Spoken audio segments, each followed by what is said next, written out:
What's going on, everybody? Welcome to another edition of Heart of the City, 119. And this is a big one, folks.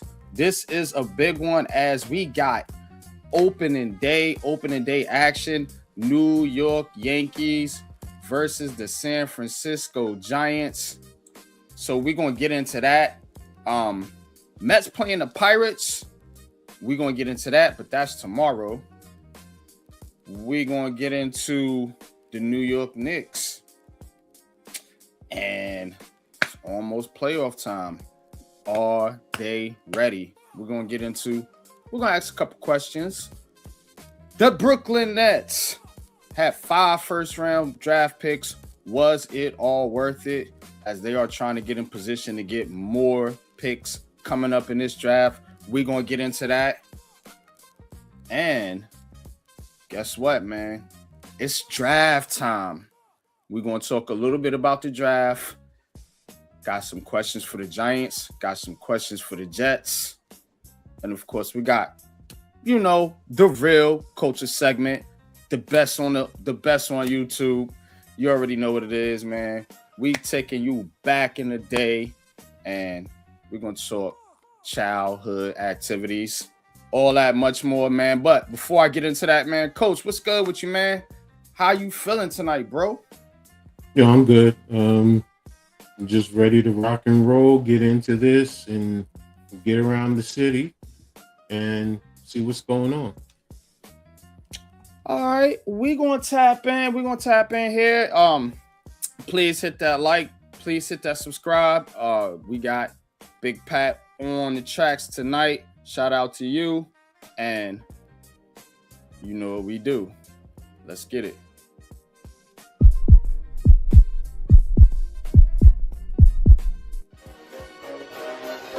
Ricey K, the Raisin Man.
All right, man.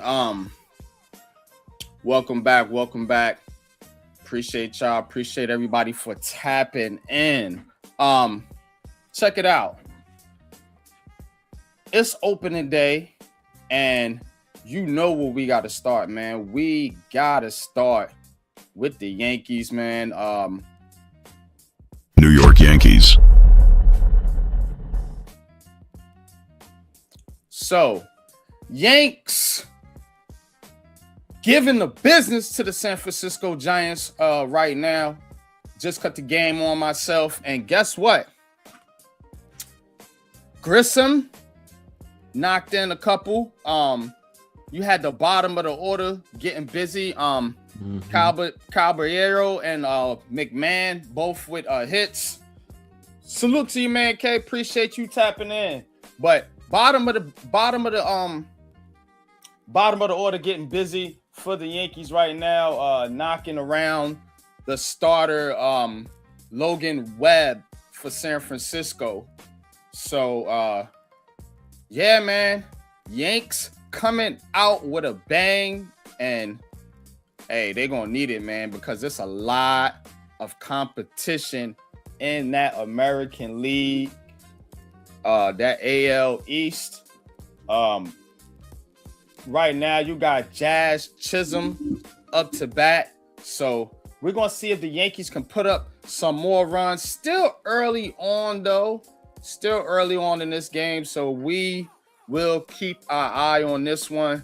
But, Coach, chat, what's y'all's thoughts on the Yankees so far, man? They're putting up a big number here through 3. It's interesting. Sitting here taking a look at the stats. Grisham 1 for 2 ribbies. Like you said, you got McMahon, Caballero, and Wells all for 1. Caballero and McMahon both got 2 ribbies. So, it's good. Judge, I know most people are going to complain. He's 0 for 2 with 2 strikeouts, but it's the start of the season. It's the first game. So, if you can get production from everyone else while he's starting to round into form, then that makes this team much more dangerous. I was looking at the pitcher stats with Fried, through 2 innings, 38 pitches, 21 strikes, 2 ground balls, 1 fly ball. So he has 4 strikeouts. So, that's good. Is like we talked about before, if he can get us through until you get Coles and the other guys back from the pitching staff, that really helps balance out this team. So not going too crazy, but like I said before, I mean, I'm feeling good about this season.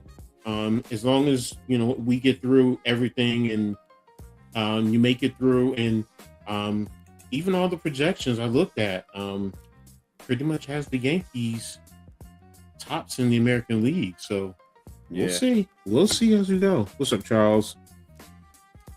Salute to you, Charles, man. Appreciate you tapping in. Yeah, we will see. The thing about the Yankees, though, is I do like to see some of these bottom of the order hitters getting busy, because you remember what we talked about. They need those single hitters, those you know what I'm saying, those guys that can get on base and just bring runs in, not doing nothing spectacular. A Judge, he struck out 2 times already this game, but you do see guys at the bottom of the order coming through for the Yankees, and they're gonna need that, because when Judge ain't on, when Bellinger ain't on, when Stanton ain't on, you need, Caballero, and some of these other guys, and Grissom's, and some of these other guys to come in and do their thing. So I'm impressed so far with the Yankees, but we'll see. Free back out there on the mound. We will keep an eye on this one. Shout out to the chat. Danielberry Sports, appreciate you tapping in. Man Cave, what's good? What's good? Appreciate y'all tapping in. Hit that like, subscribe, share the content out if you choose to do so. The Mets are playing too. But the Mets playing tomorrow. Tomorrow against the Pirates. The Mets are going up against Paul Skeens. New York Mets. Yeah, that's gonna be a rough one right there, man. I'm not gonna lie to you. Get the Mets game up here. Yeah, here we go. But yeah, going against Paul Skeens tomorrow. They got Freddie Peralta out there. The Mets top dog. I'm hearing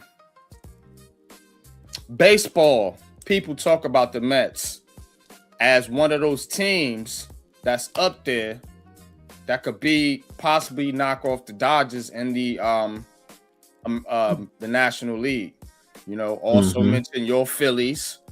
You know what I mean? So, but the Mets, they went out there, they spend big money now. They trying to be one of them big time teams like the Dodgers, like the Yankees. How do you see the Mets fitting into all this? First of all, their division is going to be tough. When you got Atlanta and the Phillies, it's going to be tough for them, in terms of competing with, those two for the division. But I mean, they do have, a good team. They're projected to have a good team. So, yeah, everyone knows it's about, the Dodgers, out west. Can you throw the Padres in there? It's going to be interesting, but I think the Mets, I've seen mixed reviews. Some say the Padres, some say the Mets are going to win the NL East. So, but I think they're going to be in the thick of it. And, if they play to form, they're another one that could be competing in who knows. Yes. This is a big year for the Mets. They lost Pete Alonso. They were in on some players, didn't get them. You do get Lindor back healthy to start the season, so that's a big that's big right there for the Mets. They got to start to, capitalize on some of these players that they paying this high payroll. So that's how I'm looking at the Mets now. You're not just going to get by being the old, just the old Mets. Like, nah, y'all are contenders now. Y'all are up there with the big dogs. You're being mentioned with the big dogs. So, here on Heart of the City, I'm gonna start treating you like a big dog, win or lose. So but this is a big one right here, man, against Paul Skeens, one of the best pitchers in baseball. Yeah, man. What you think about this one? What you get him? What do you think the Mets is? Oh, Lindor is day to day. I thought they said he was starting. Well, with the Mets lineup, it's always a chance. It's not like they're going to go in there and get totally obliterated.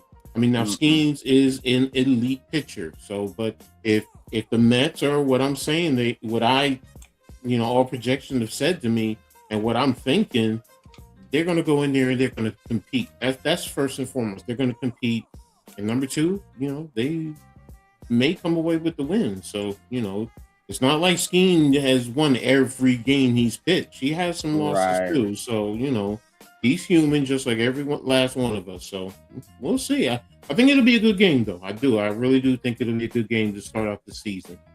Plus, they're playing in Queens. So, they're in Queens, right? I do believe so.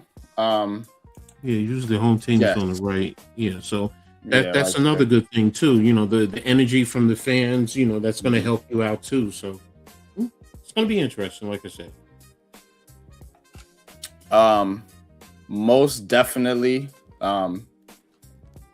Francisco Lindor is playing. So, sorry for the mixed reports there, but nevertheless, man, baseball is back. So we're gonna keep our eye on this Yankees Giants matchup. I do got it up. So we'll be tapping in to that as the show goes along. We'll also be keeping talking about the Mets too as well. But we're gonna get into that a little bit later. Let's switch gears here, and I want to talk about the New York Knicks. And there's some things going on here with your boy Mikal Bridges. So I want to play a little clip here for y'all, and we should be all right with this one. It's from Twitter, but this is Stephen A. Smith, and in the First Take crew, I'll play a little bit of this talking about Mikal Bridges here. So, and then we'll get into it. Because he's doing what's asked of him. And if we were to sit there and he gets some of that unfair flack just because he's doing what's asked of him. And if we were to sit there and say, go shoot 15 shots a game, he would be efficient and he could do it. But that's not what's been asked of him. And quote, Monica Monica. Good morning. Is that what's up here on First Take? I need more coffee. But Stephen A., I know you have been critical of Mikal Bridges in the past, rightfully so. What do you make of Josh Hart coming to his defense? I need Josh Hart to be quiet. Sit down. Only time I want you standing up and talking is if you playing. Not when it comes to Mikal Bridges. You need to stand down. This is grown-ups. This is business. So let's keep it a buck here. I will preface my comments by saying Little Birdie, who I appreciate so much, enlightened me about something that I pretty much knew, but I appreciated her guiding me on this by reminding me that Jalen Brunson didn't have anything to do with Mikal Bridges coming to New York. He certainly wouldn't have wanted Dante DiVincenzo to be gone. And I appreciate that. But I wasn't implying that Jalen Brunson was sitting back and working in concert with Leon Rose to manipulate proceedings so his boy could come to New York City. That started with him at Villanova and helped him win a couple of national championships. What I was saying was that you are the face of the franchise. You are big time. And when you make a decision financially to sign a contract a year earlier that's going to save the organization $113 million for them to go out and get additional help for you, and that additional help is your former college teammate and one of your best friends in the world. Well, respectfully, if it walks like a duck and quacks like a duck, it ain't a damn mongoose. We know what it is. You don't have to say it. You don't have to speak it. You don't have to be involved. The organization knew what you would want. Now, it's not his fault that Leon Rose ended up giving the farm for Mikal Bridges. 4 first-round unprotected picks, an additional first-round pick that wasn't unprotected, an additional first-round pick after that involved a swap and a second-round pick. My God, that's 7 picks. 7. For a dude they think he can't even give you 10 points a game? That's unacceptable. All right, so you heard what Stephen A was saying there, right? The 7 picks for Bridges, 10 points per game is actually less. It's actually less than that. In the last 10 games, Mikal Bridges has 8.6 points per game, 4 rebounds a game, 3 assists a game, 3.7 assists a game, and he is shooting, yeah, folks, 37% from the field and 30% from three-pointer. What? My question is, this is my question. Is Mikal Bridges the weakest link on this New York Knicks team? Because the way it's looking now, it's like, God damn. This dude is not coming up. I mean, you know, it's down the stretch. You want to see your best players perform. You do got to give them a chance in the playoffs and see what happens. But I'm saying it. Is he the weakest link on the Knicks? Coach, what you think? No.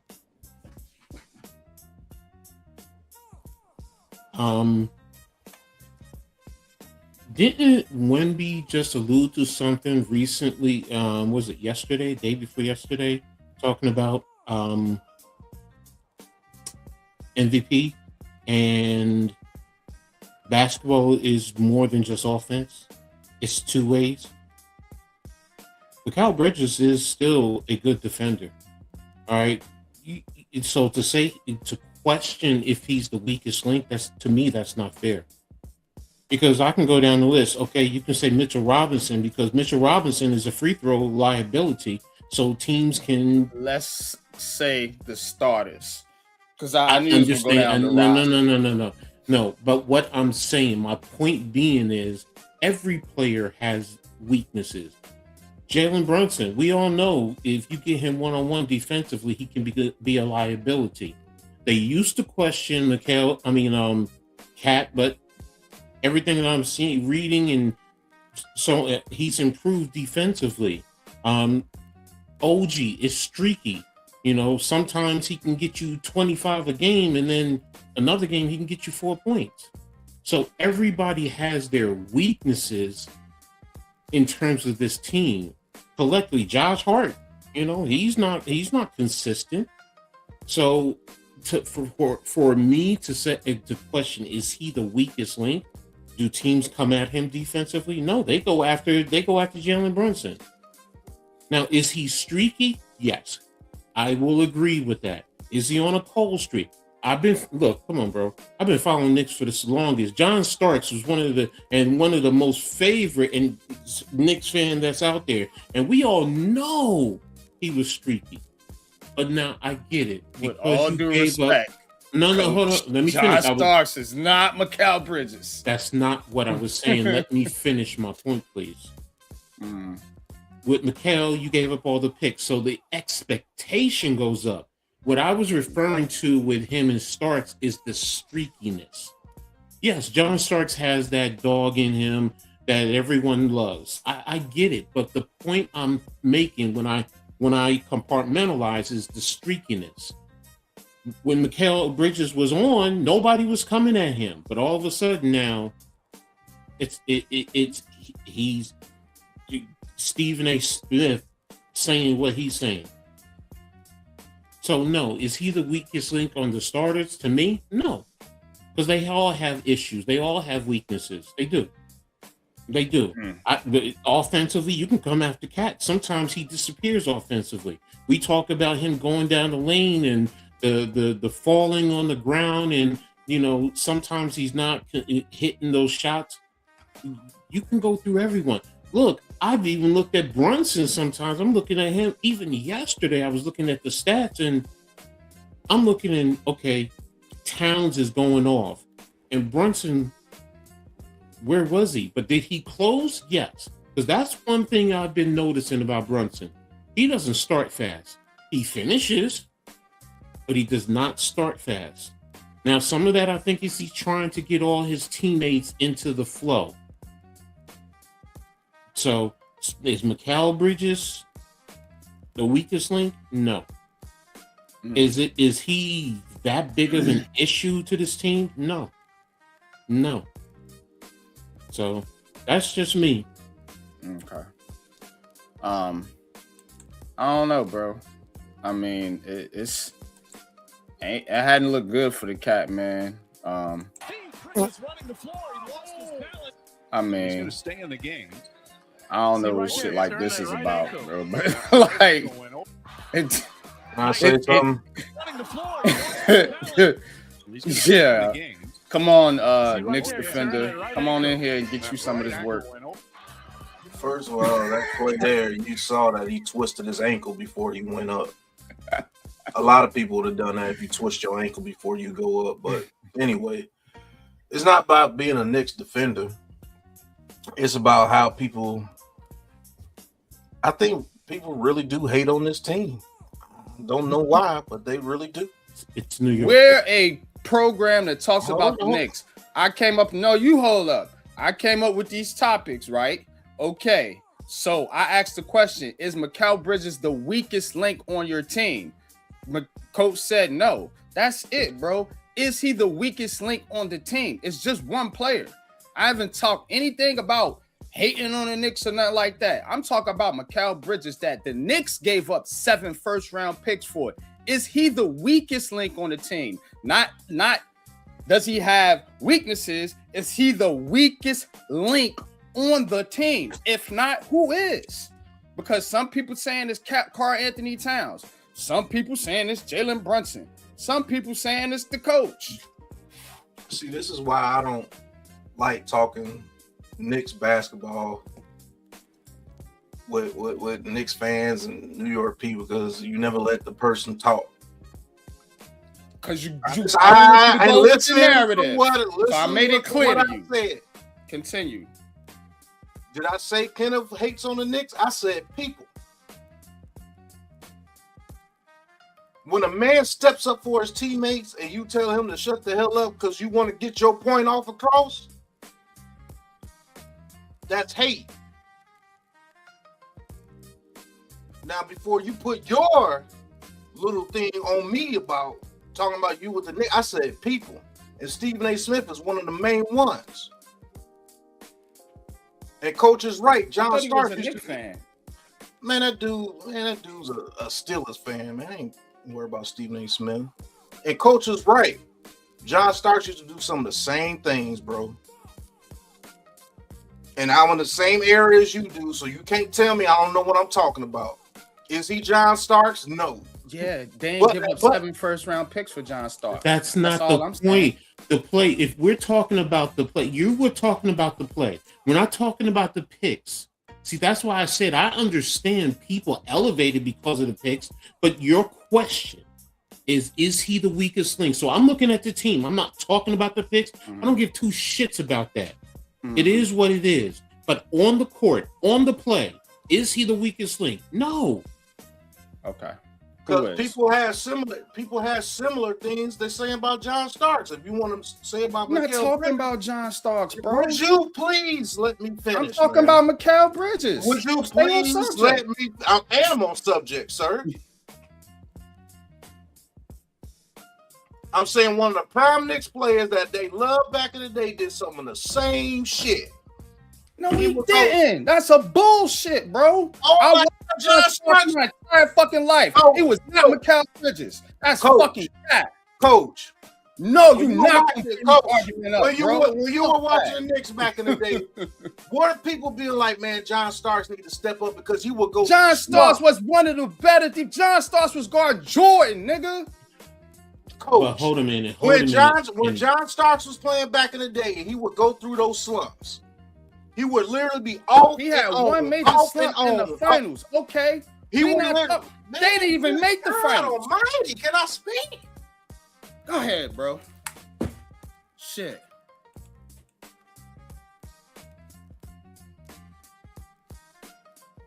John Starks throughout his whole career used to do that. He would be scorching hot, be like 40-50% from the 3. And then he get on like a 5-game stretch where he's shooting like 20-something%. It's like, man, John Starks need to step it up. But guess what John Starks did that whole time he was in that slump? Like you said, he was guarding people like Jordan and them. That's why he was beloved. That's not saying Mikal Bridges is John Starks. People are hating on this dude because of what the Knicks gave up to get him. He had no control over that. That was whoever the GM was gave up those 7 picks for him. No other GM would have done that. You got to let this man find his role. Should he be the top offensive weapon? No. You want to know why? Because he plays great defense. So if this man can get his groove back and average 15 points a game, again, nobody will be talking about him again. But it's just a little subject to where, we can harp on him. We can make news about this. Oh, they gave up this many picks to get this guy. That's all this is about. Because as soon as they get in the playoffs and they start winning, niggas ain't gonna say nothing about Mikal Bridges no more. People weren't shitting on him all season long. But he goes through a little 10-game slump. Now he's the weakest link. He's this, he's that. And I'm not even a Knicks fan like that. But the way they keep talking about the Knicks throughout this whole season, How are you here then, bro? because I love talking basketball and I could be here. I don't mean it like that, Pat. I'm just saying, like, you in the conversation. I hope this Knicks team go off in the playoffs because every time some little thing happens with the Knicks, everybody wants to jump on them. You jumped in as a Bulls fan, bro. So Okay. You're right. Everybody does want to jump in on the Knicks. Yeah, they do. Look, I will say this. Next week we're gonna terms talk of- about Chicago. I can talk about Chicago right now. We trash. Go ahead, Coach. You want to hear what I really think about Chicago? Go ahead. I Let ain't got no Coach thing go. about that. Let Here's Coach the go. thing about the Go Knicks. ahead, Coach.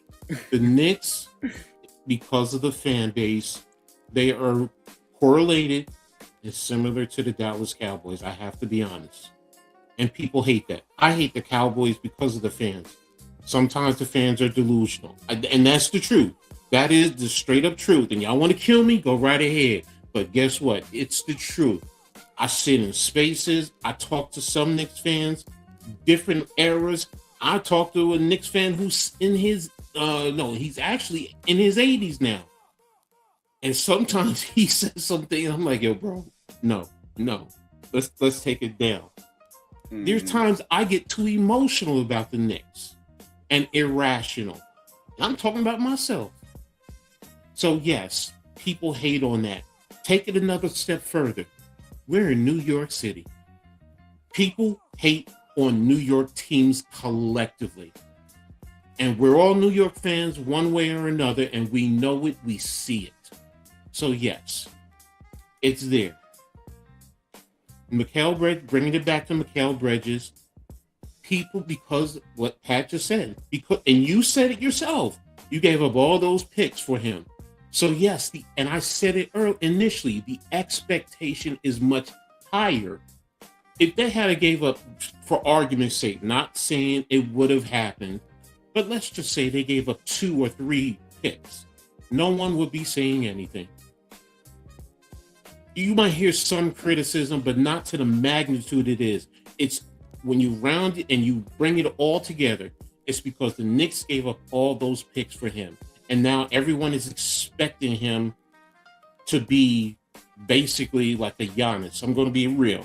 They are. They're expecting him to be that caliber. We knew what Mikal was. And guess what? Yeah. The Knicks had to pay a tax because it was with the Nets. If it was any other team, it probably wouldn't have been that many. So, you know what? I don't get into all that. My expectation is not because he got the picks. He's a Knick, and I want to see him do well. Plain and simple. And when people ask me at the beginning, I said I want him between 15 and 18 points. That's all I'm expecting from him. But if you give up all those picks to say 15 and 18, you would look and be like, no, it should be 25 to 30 points a game. No. What's his role? Plain and simple. That's what it is. Now, to your question, is he the weakest link? No, because I said it. You can put it on each and every last one of them. You even talked about the coaching, which I didn't even put into the equation. The point being is they all have flaws. The problem with the Knicks, more than anything, is they are too inconsistent. I saw it here. I'm going to give it to you to put up, or you could look at it. Shit. Oh, excuse me. Sorry.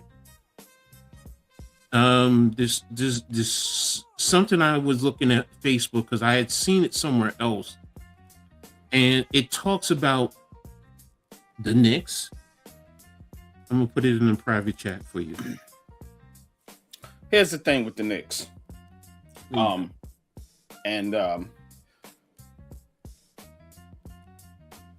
Look,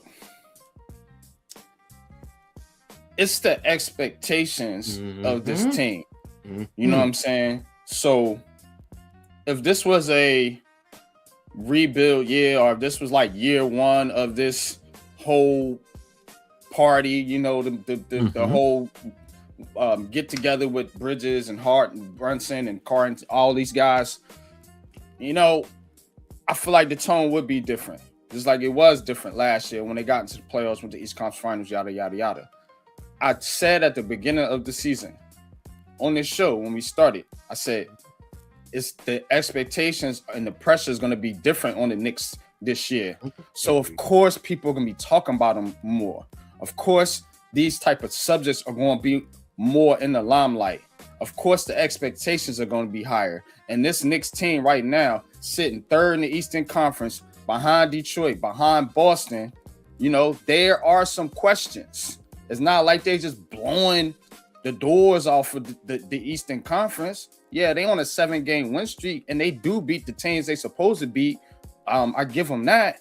But again, you still got tough competition in the East and tough competition in the West, and there are questions about this team.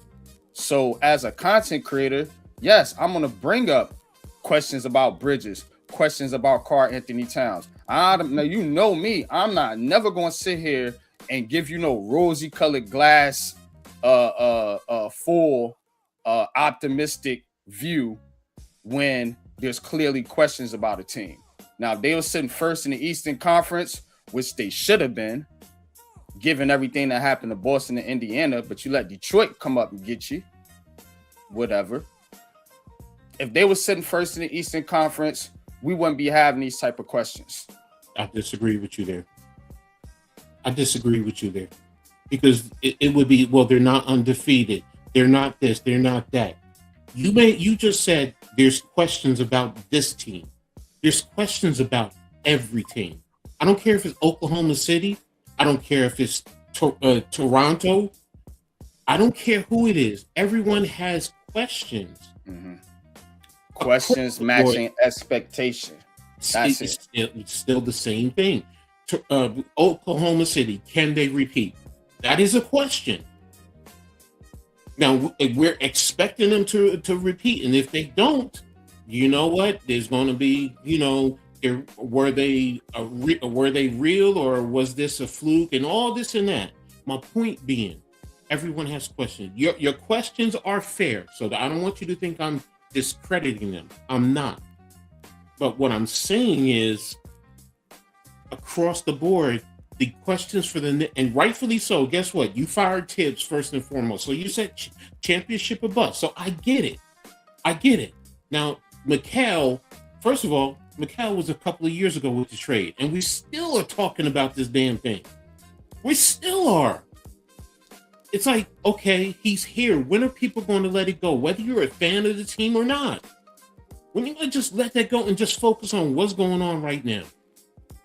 We are focused on what's going on right now. 8.6, 4 rebounds and 3 assists a game. But the point is, if part of your argument is part of the narrative, not yours alone, is that people bring up, oh, well, you gave up all these picks for him. Well, you're still tarping on what happened a couple of years ago. Throw the picks out the window for a That's second. my point. I just brought that point up because I was debating with the producer. So my original question didn't have anything to do with the picks. It was about this performance in the last 10 games, and we're going into the playoffs. That's why I was asking you on the starters as a group. If he's not the weakest link, okay, let's not say weakest link. Who do you feel least confident about going into a series with, say, Boston or Detroit or somebody like that? Because guys going to have to perform. Jalen Brunson, really? Yeah. Jalen Brunson, really? And I said it a little bit earlier. I said all. Yeah, I saw that. Oh, I'm sorry. Duh, Ed. Remember, I said all year I've been watching. He starts out slow. He finishes great. Yes, he does. And what's one of the issues with the Knicks? They always start out slow, but then come back and fight. It's like they say, I'm gonna flip the switch when I need to. No, sometimes you gotta put your throat on people's necks and break it right off the start. So, and he's the leader, he's the captain. Everything flows through him. Well, if that's the case, and don't get me wrong, I'm not saying I don't think he's gonna produce. Yeah, I know he's going to produce. But you know what? Coming from a coaching perspective, yo, I need you to get it going right off the bat. Yeah, I get it. He wants to get Karl Anthony Town going because he's, or, whether it's Josh Hart or whether it's OG, he's getting everyone else in. It's where is that even balance where you're getting everyone else going to start, but you're also getting yours too. TOO. So that's my only thing. Do I have confidence in this team going into the playoffs? Yes, I do. I've never expected Mikal Bridges to come in here and light it up offensively. If anybody, here's my pecking order in terms of scoring. Brunson, Cat, OG. Mikal is fourth, if that. And him and Josh Hart, you want to say they're 4.5 each? Okay, fine. I said to you, I'm not 15 to 18 points. That's all I really want from him. And good sound defense. Play the passing lanes. That's what I need from him. Now, he's on a slump right now. Granted, you want to say, look, try and get in your rhythm. Your point is going into the playoffs. It happens all the time, bro. We've seen guys get in a slump for the last 20 games going into the season, but then somehow they get hot going into in the playoffs. And we've seen guys who were hot get as with those last 20 games going into the playoffs and then get in the playoffs and they disappear. They shrivel up. But I understand what you're saying, your question, because it is, I get it, and rightfully so. I understand people who ask that question. But I usually, myself, I just take it like people just feel that way because the Knicks gave up so many picks. If they had to give up 2 first rounders, nobody would be saying anything. I'm going to be honest. But hey, look, kudos to the Nets. They did business-wise, they did what they were supposed to do. You put a tax on the Knicks. They're in the same town as you, in the same division. Yeah, I would too. If the shoe was on the other way around and it was the Nets, you best believe, you know what? We're gonna put a tax on you. That's business. That's the name of the game, baby. And that's the tax, that I'm putting on this show too. Because again, I get trolled by a lot of Knicks fans too. That call me a hater when I grew up watching the team. You know what I'm saying? I would want them to win. But again, I'm gonna come on here and keep it $100. That was a bad trade, and that dude is ass. Enough said. Let's get to the Nets. Cause I'm not gonna back off of it, bro. Cause all I heard was, yeah, we got Bridges from y'all. It wasn't you. So don't get to your whole soliloquy about I know it wasn't me. So I'm just gonna ask this. I'm gonna ask this because you're talking about on this show. People on this show who are Knicks fans came at you like that, or are you just talking about outside of this? This is for me. I'm talking about general. Yeah, Knicks fans were celebrating the fact that Mikal Bridges, the Nets' so-called best player, was traded. I was talking about you. You said they came at you, so I'm just talking about that. Well, the whole. Well, not me. I guess you could say the Nets or the Nets fan base. Oh, okay. Fair enough. That's it. You're right about that. You're right about that. I don't really get into the back and forth with people like that on social media or whatever. But I do hear it. You know what I'm saying? And I see it. So, and it wasn't pretty. You know what I'm saying? So, turnabout is fair play. But the Nets got their own problems, so let's get into them. Brooklyn Nets tonight are in Golden State. Good luck with that. The Nets are near the bottom of the Eastern Conference. And my thing here with the Nets, and I had my banners. I ain't put my banners up in there, but I want to look at the recent draft picks of the Brooklyn Nets, and Because it's a lot of people saying that the Nets missed on these draft picks. And so they have 5 first rounders, right? So let's take a look at this year's 5 first rounders before we get into the previous years. Let's see here. Yeah, because this is wild.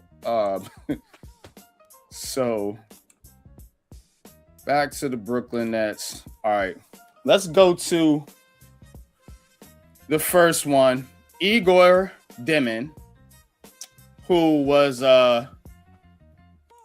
picked first round, pick 8, 10.3 points a game, 3 rebounds, 3 assists, shot 40% from the field, mostly 3-pointers, and he was shut down. Does expect to be back for the summer league, so we shall see.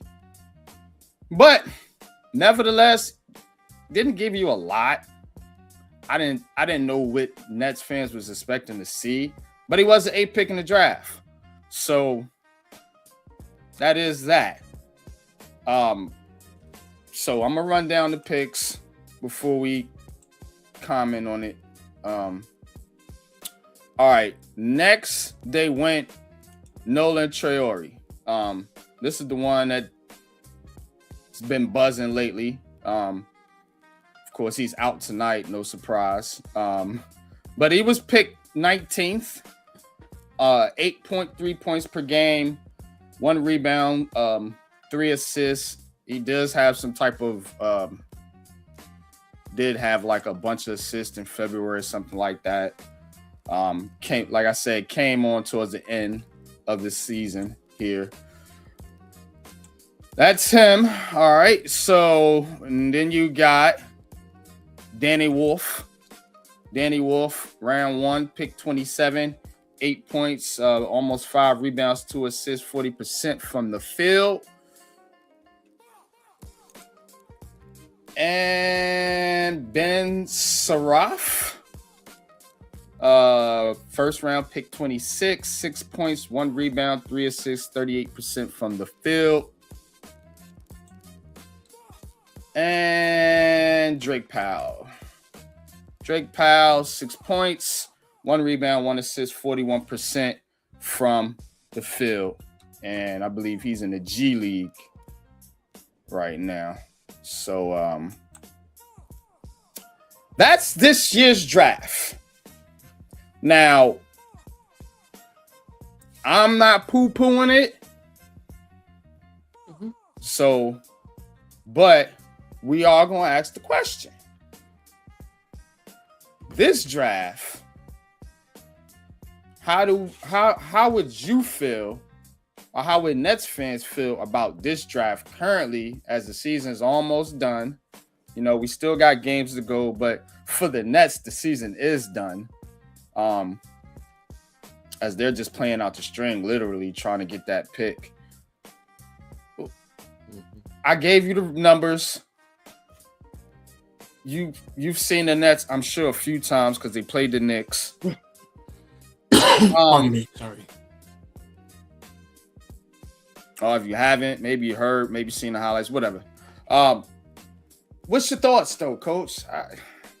This one's tough for me, man. Like, I don't feel terrible about the draft, but ain't feeling great about it either. Okay. What is your question you're asking me about the Nets? Well, what I'm hearing is people saying the Nets missed on these picks. They missed on the last couple drafts. I'm gonna get into the other draft picks too. And like the team don't have no talent pretty much because you ain't hit on none of your picks. Now you trying to get a top 3 pick this year so you can get you a stud, but you're taking a lot of swings,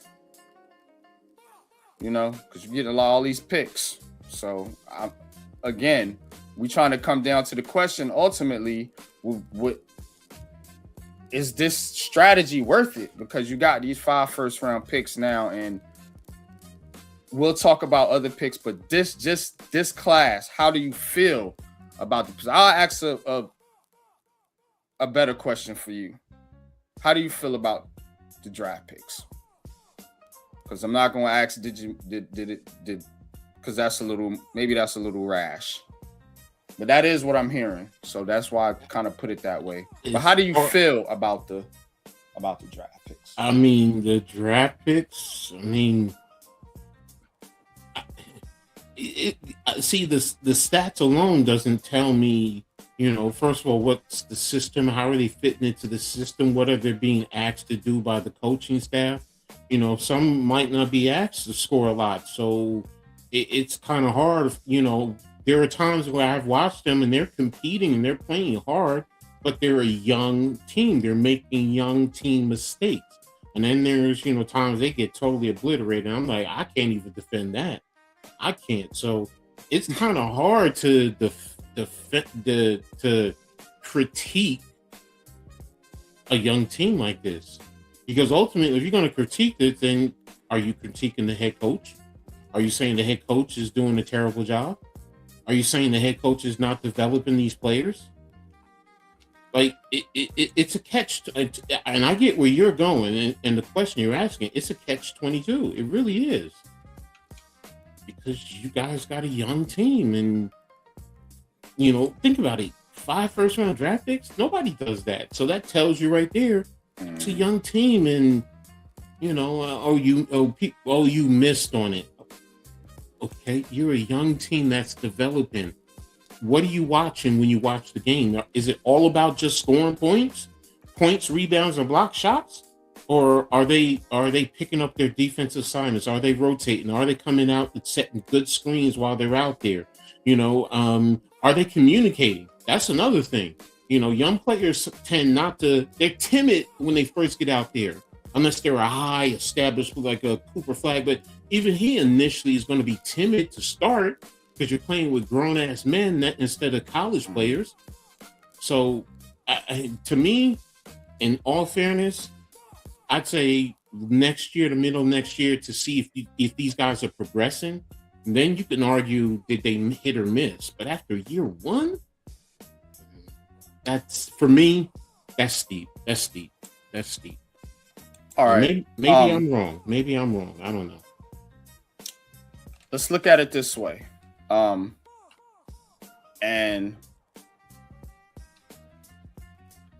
this is okay. So these are the Nets draft picks. Of course, they gave up all those picks in those trades, so they didn't have picks in a lot of years, but they did have a 25, a 23, and a 21 draft. Remember, you can't do it back-to-back years, so they skipped a year in each draft. And now they'll have their picks going all the way through from here on out, unless they trade them again. But all right, all we can start is with 21, really. None of these guys are on the team. Kessler Edwards, Marcus Zagorowski, Raekwon Gray, Cam Thomas, of course. Cam Thomas released by the Bucks, by the way, which is crazy. A lot of people talking about that. But anyway, then at 23, you had Jalen Wilson. Think he's still around. Whitehead. Is he gone? I don't know. Clowney's still here. Some people like his potential. Like none of these guys are doing any damn thing. That's my point. Like, you got 1, 2, 3, 4, 5. Okay, we'll excuse this draft class, but then you got 6, 7, 8, 9, 10, 11, 12. That's fair argument. What did I say? Going into next year. Goddamn thing. That's why I said going into next year. But right now, because you're asking about this year, if I'm understanding correctly, you asked, you're hearing from people that they missed with these draft picks. And I'm saying these draft picks, yeah, that's what I'm hearing. But I'm going into this My thing is with the Nets, bro, and you know what it is. It's this goddamn general manager. I don't like this mofo. And people saying, well, he know how to draft. Does he? Why is he here? You see what I'm saying? Maybe these draft picks ain't gonna be misses. I hope they not. And I don't think they will. I like Danny Wolf and I like Drake Powell, Carolina kid. Like, you know what I'm saying? But I don't know. So question mark. The other picks, they done. Clowney, you got maybe a good second rotation role player. Maybe his upside is at this point because he's been in the league for a couple years. I've seen him play. I've seen him grow. He still can get better, but he's not no superstar. There's no stars here. There's no even, B-level players here. And it's you can tell. You know what I'm saying? They don't have that type of talent on this roster. So if you're not hitting on the trades and you're not hitting on the picks, why are you here, sir? And I'm asking that question to Sean Marks. That I'm not gonna debate. I'm not even gonna touch that.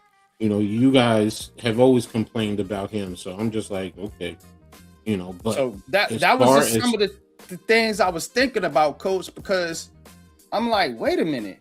Yeah, we can't judge this draft class, but let me go and look at some of this other stuff. But look, you hit on what I said earlier too.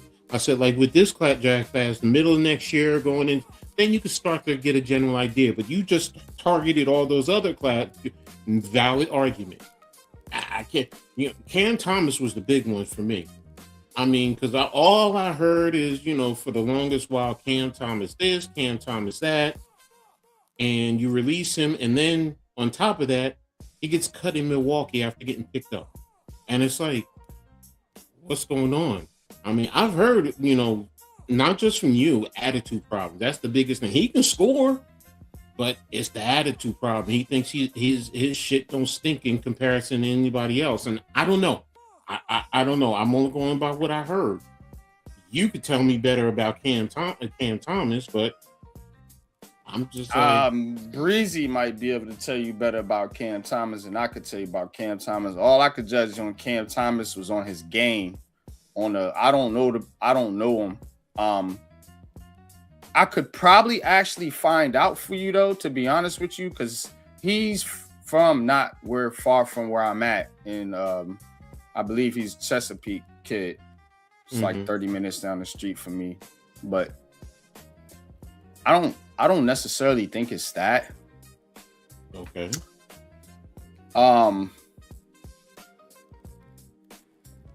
With the Nets, to me, you gotta have a role for a player like Cam Thomas. He's not, and it was a lot of Nets fans. Maybe the Nets themselves, as an organization, wanted Cam Thomas to be the star or to be the top. And I never really seen him as that. I always seen him as like a good,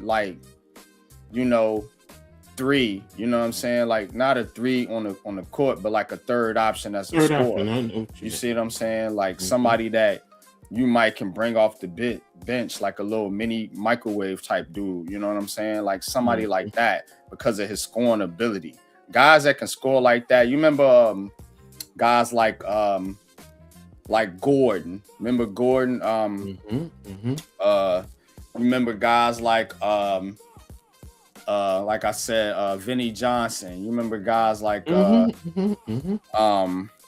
yeah, it was some guys that they just came off the bench and they was just good scorers. There wasn't guys that you was gonna have out there as a star player or as a number one option on your team, But I think the Brooklyn Nets may have thought of him that way. Now I don't know what happened in Milwaukee. That's a weird one because they got him for nothing pretty much. So that's what I don't know. It's like I don't know. what the heck What- happened with him for him to get cut like that? It's like, and that's why it was just like, initially I wasn't paying it no mind, but then it's like, well, damn, he got cut. So is it true what others were saying to me? He's a head case. He's attitude. I don't know. Like you said Breezy can tell us more. I'm gonna leave it like that. Yeah, I think so because he was into he was out there with the Brooklyn Nets a couple times, tapped into with the Nets and what Cam Thomas was doing over there. So I would definitely point y'all in that direction if you want to know more about Cam Thomas's personal, I guess, attitude or whatever. But I didn't feel like he was like that. But I don't know. I mean, he looked like a passionate player that could score points, but I don't know. Really? But anyway, all right, let's get into some football. Let's see what I had pulled up here for the okay.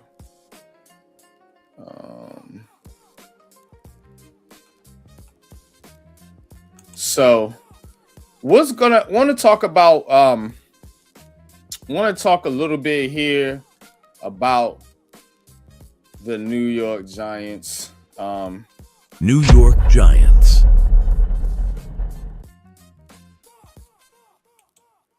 All right, so we gotta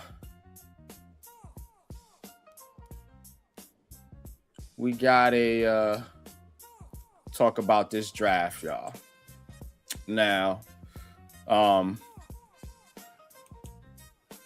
the Giants, this is what you sent me here, Coach, about these pro days. And by the way, Ohio State, Alabama had their pro day today. Do know the Giants was at Ohio State's pro day. They were also at I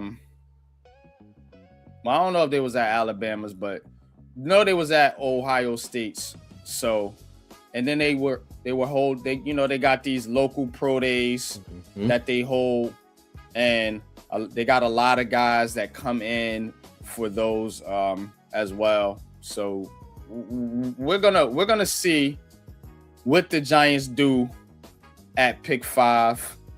We will have a mock draft right here for you on the Aboriginal Sports Network, hosted by this man down here, Mr. Coach Ed. So y'all tune in for that.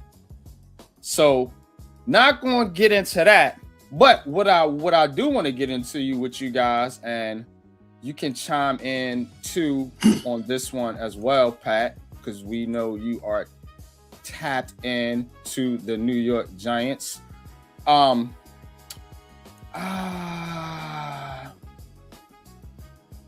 Do the Giants need to get more weapons for Jackson Dart? Now, that's a big question because we're talking about pick 5. There's a lot of people talking about Jeremiah Love. There's a lot of people talking about Carnell Tate, who was looking pretty good at that pro day today. So, and people are a little underwhelmed by the Giants. Well, at least I am. But the Giants signing Darnell Mooney and Austin. So I want to ask, do the Giants need more weapons for Jackson Dart? Because the reason I asked that is because, one, they still talking about getting. There's a lot of chatter about this running back stuff. So obviously they're not feeling good about the running back room, I guess. I don't know. 2, you did get Isaiah Likely. You got Neighbors coming off the injury. Don't know how you feel about the other three receivers, Slayton, Austin, and Mooney, as being a sufficient enough group to round out the Giants' core. Do the Giants need more weapons for Jackson Dart? We see in New England going and then setting up Drake May. You seen how Chicago set up Caleb Williams. So on and so forth. Have they done enough? Do they need to do more? Do they need to get more talent, specifically offensively, to help out Jackson Dart? Are we good? That's the question I want to ask Giants fans. Are y'all good? Or you want more?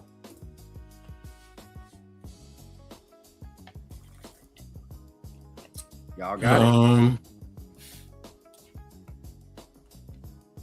When you say sufficient, are you saying they're just like average, slightly above average, that can get you through in terms of helping you to win games? What I'm asking is, do they need more talent around this kid, or well, you okay. see what I'm saying? Okay, here's the thing. In terms of the skill positions, right now I'm comfortable with what they have. I'm more focused on the trenches. Do we have what we need to give him the ability to get to his playmakers? Because any quarterback, I don't care who it is. I don't care if it's Tom Brady, Joe Montana. I don't care who it is. If they can't stay upright, it don't mean Jack Daniels. Now, Mooney, Austin, I have to see what they do. I also have to see how schematically they do. We have a new coaching staff. It's not like we have Brian Dable and Kafka and all those other guys. It's a totally... So how do they scheme up these guys? How do they utilize these guys? One thing about a good coach, he looks at his players' abilities and he tries to utilize what he does best and minimize what he doesn't do best. It's just that simple. Now, if you want to blend it all in together with Neighbors and Likely and Slayton and whoever else they put out there, then we're really going to see. So right now, I'm comfortable. I don't have an issue with the receivers they got. I know you're not comfortable with it. I get it. And you know what? They're not superstars and high. I don't want to say high level, but they don't have a high level numbers where everyone looks at the numbers and they base everything off of the numbers, as opposed to when you watch the game, what do? Are they running decoy patterns? Do they pull two with them when they're running through a zone, through a cover? Do they know how to sit in? Those type of things. Do they add? Because everyone gets all caught up into receptions and targets or whatever, but sometimes guys are brought here just to be an added little flavor, a little decoy. Their contract tells me everything that I need to know. How long were they signed for? 1 year apiece? Okay. So they're on a prove-it deal also. So for Jackson Dart, right now, and you talked about Love, okay, when you said that they're not comfortable with the running back room. Love is more than a running back. That's the mistake a lot of people make. You can put him out there as a wide receiver in a game, and you would say, well, he's a running back. Why are you putting him out there as wide receiver? Because the kid can play the position and play it very well. And that allows you then to also bring, if you want to put in Cam Scatbo in the backfield and get him, because now what is the defense doing? They're putting multiple eyes on Love on the outside. So now you're also taking the eyes off of the box. So I understand what he brings to the table. I follow Notre Dame. I see what he's done and Price has done in that backfield. I've seen Notre Dame put them both out there at the same time, and they flex Love out and have him run patterns in the game, or he's running as a decoy. So I get it. We'll see. We'll see. Go ahead. You got it, bro. So here's the thing, man.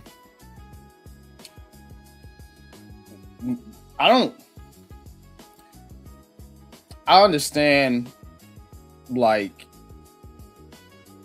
everybody wants the star, the guy that can do it all, put up the highlights and da. NYG, Unpopular Opinion Sports, I'm not coming from that angle. My thing is, I'm not comfortable because I don't know that if Neighbors is not ready or he goes down or we have injuries, I'm not comfortable with the depth on this team, and I'm not comfortable with Darnell Mooney or Darius Slayton being my number one. So again, to your point though, they are here on prove it deals. So I do think the Giants are thinking along the lines that I'm thinking, that they need to get more weapons for these kids, and these dudes are just placeholders pretty much for the time being. So that's why I'm bringing up this question. You see what I mean? I get why you brought up the question, but to that argument, then basically you're saying, based on your comfortability and what you feel the Giants should do, is they should take a receiver at number 5. That's really what you're saying to me. No. Okay. That's how I interpret it. That's how I interpret it. So I stand corrected. Then that's not what. No, bro. Nothing about this question has anything to do with taking a receiver at 5. It's just asking the question: do they need to get more weapons for Jackson Dart? They can hold up, so I can clarify it, because I don't want to get misunderstood. It could be taking a receiver at 5. It could be taking a receiver in the second, third rounds. It could be trading for a receiver. I'm asking the question, though, because there's a lot of hype around this group. Oh, they did so much and got all this help for Jackson Dart. And I'm like, what? Okay. But they did get help for him. They got help, but it's as if they went out and got goddamn Mike Evans. You got Darnell Mooney and Tevon Austin. And I'm glad you made the point that they're on 1-year deals. So I don't think the Giants are comfortable with their receiving room right now. I think the fans might be. But based on that right there, and then you said other things. That's why I went there. I'm adding other things that you put in. You're not comfortable with those receivers. Because initially you just said, did they do enough? But now you said, you are not comfortable with the receivers that they have, number 1. You talked about Malik Neighbors and the possibility of him going down with an injury. That's always going to be a factor, no matter who you have. Right. No matter. That's why you build the depth out. No. What I'm saying is, you could still have depth there, and you're still going to be concerned. Well, are they still going to be able to step up? Ideally, what you're saying is you want to have 2 number 1s in your starting wide receiver group. No, listen to me, because based on, I'm telling you, as a coach, when you say that, this is how I'm taking it. And I've been through it. When you're worrying about your number 1 who's being hurt, then you are saying, I got to get another number 1 to be out there in case he goes down. How is having depth on my team worrying about my number 1 getting hurt, bro? Y'all be misunderstanding my words. No, bro. but I'm done. You said in case Neighbor goes down, because you want somebody else to come in. And I mentioned the depth too, right? No, I understand. But listen, you can mention that about any team with their number 1 receiver. And Justin Jefferson goes down. Go ahead, man. If Justin Jefferson goes down, you can mention that about any team. So to a coach, it's like, yo, if you're that scared of Malik Neighbors going down, we need to get another guy that could be the guy that can come in and step in for Neighbors. But Neighbors is the type of player that if he goes down, it's just a tragedy because he's that type of player. That's like if Jamar Chase went down. T. Higgins is cool, but Jamar Chase is Jamar Chase. But when it comes to the weapons thing, people keep forgetting that they got Isaiah Likely too. And he can be used as a big receiver or inline or outline or in the slot. And to be honest with you, I don't think people are realizing who Mooney is. Like, Mooney is dope, bro. He's a guy that can sit in zones and knows how to sit in the zones and make those catches. We didn't have receivers like that. And Tavon Austin is a legit deep threat. Every time he's on the field, you get the ball to him quick and let him do what he do. And if this team is based off the run game, then yeah, if they don't get another big-time receiver, you still should be cool. That's why people are talking about Jeremiah Love coming in, because he could be a receiving threat too, like Coach said. You imagine having to focus on him and then you hit somebody with a screen with that? Would you say you're comfortable with if you are okay getting jerked? Because he would be considered a weapon, right? Mm-hmm. Exactly. So we're not comfortable with the group. No, you said he would be considered a weapon, and I said exactly. You can always get better. What I want them to do. Okay, that's what I'm saying. Yeah. Yeah, you can always get better.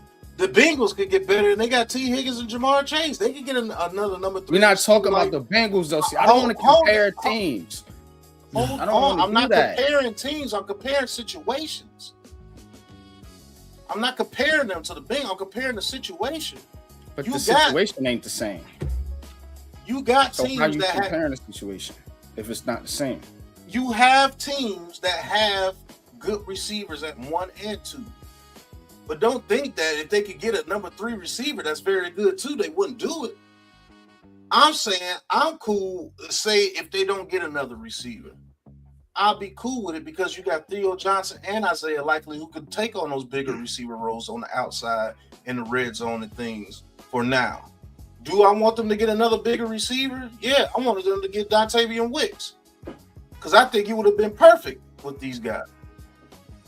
So, yeah, they still going to have to get more weapons for Jackson Dart. You're always going to be looking for weapons. When it comes to building a team, you always, what if I want a big-time receiver that can go over the middle that's 6'4", 6'5", and Isaiah Likely doesn't have to do that all the time, and I can expand Isaiah Likely's role, or I can expand Mooney's role, because I know what they got planned for Mooney. He's going to be that guy that's get those short passes in the middle of the field when you want to run zone, and you try to run zone to cover Malik Neighbors on the outside, and you got to worry about Theo Johnson and Isaiah Likely, and you got to worry about the run game. So he's going to get a lot of matchups with linebackers and zones and things, and he knows how to do that.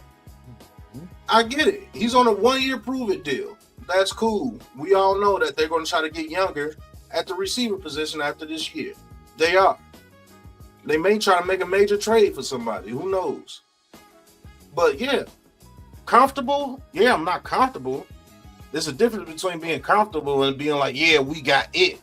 No, nobody's thinking we got it at the receiver position, but I'm comfortable if we going to the season with Mooney and Neighbors as my 1 and 2. I am, because I know what Mooney brings. I've watched the kid. I watched him grow from Chicago. That dude is decent, bro. Got speed. He's like a poor man's Deshaun Jackson. And that ain't bad. Because Deshaun Jackson got busy out there. And he had similar, and his route running is dope. I want you to watch Darnell Mooney and his route running, bro. It's dope. I watched Darnell Mooney. I know what Darnell Mooney brings. It's dope. I'm not. Okay, please don't take like I don't understand or just don't get it. You see what I'm saying? That's not the point here. The point is that and remember, I'm saying weapons. That's why I put the question on the scroll right there. That's why I do this. Weapons. So if you're talking about running backs and you're talking about, going to Ohio Pro Day, watching Carnell Tate, and this not me. This is what media, maybe the Giants don't know. We don't know for sure, you know. And a lot of the fans, Jeremiah Love, Cornell T. So it's not a question of whether I want more weapons or not. And I'm not comfortable with the receiving group, but I am comfortable with the running backs and tight ends. See there? So again, like you always tell me, be specific what you're saying. So that's what I'm saying. Weapons. So we can talk about the receiving core, which is part of the weapons, but we also can talk about running backs and tight ends. So if they are looking at running backs too, that counts as a weapon. So they must not be good with what they got surrounding Jackson Dart. And remember, the key is Jackson Dart. Does Jackson Dart need more weapons? Not about Darnell Mooney and whether he can perform or whether, see, y'all just want to argue with me. No, I don't want to argue with you. I don't want to argue with you. Want to argue with you? We saying based on what coaches think and what organizations think, they're going to do their due diligence on everybody. And Love and Tate are two of the top players in this draft, so of course you're going to look at them. Go ahead, Coach. You just said just now when it comes to Love, you said the Giants are not comfortable. Did you or did you not just say that? And I'm not talking about running back. Listen, I'm talking about the words you just said, because I'm trying to show you. This is why I'm listening to you. But see, this is the thing. This is where you and I bump heads. What you are trying to say sometimes is misinterpreted by me because I think differently than you. So yes, I'm going to come at you in a certain way because of how I'm thinking. Sometimes you do get somewhat defensive thinking I'm trying to, no, I'm not doing that. I'm really trying to understand what you're saying because I know I can misinterpret what you're saying. You know that, we do that. So sometimes that's why I try to be very specific, and I tell you, I take your words and I use them. So you were just talking about when you said Love that the Giants are not comfortable. And that's where I disagree with you. Because whether you bring in Love, whether you bring in Tate, that's adding to what you already have. But if they were to go out there right now and say, we're ready to play a football game, they're comfortable with what they have. Because if they weren't, they would still be adding guys, or they would have went for a higher price guys and just said, we got to eat the money. Those are all factored into all of this. That's why I'm asking you. Yes, they can bring in Love. And I just said he can play receiver, he can play running back. He's a bonus. It doesn't mean they're not comfortable with, if they go with Tracy or Scabo and Singletary. They have to be comfortable with that. Because why would you resign Singletary if you didn't feel that he was going to come in and help the team? So if you bring in Love, you're adding to the room.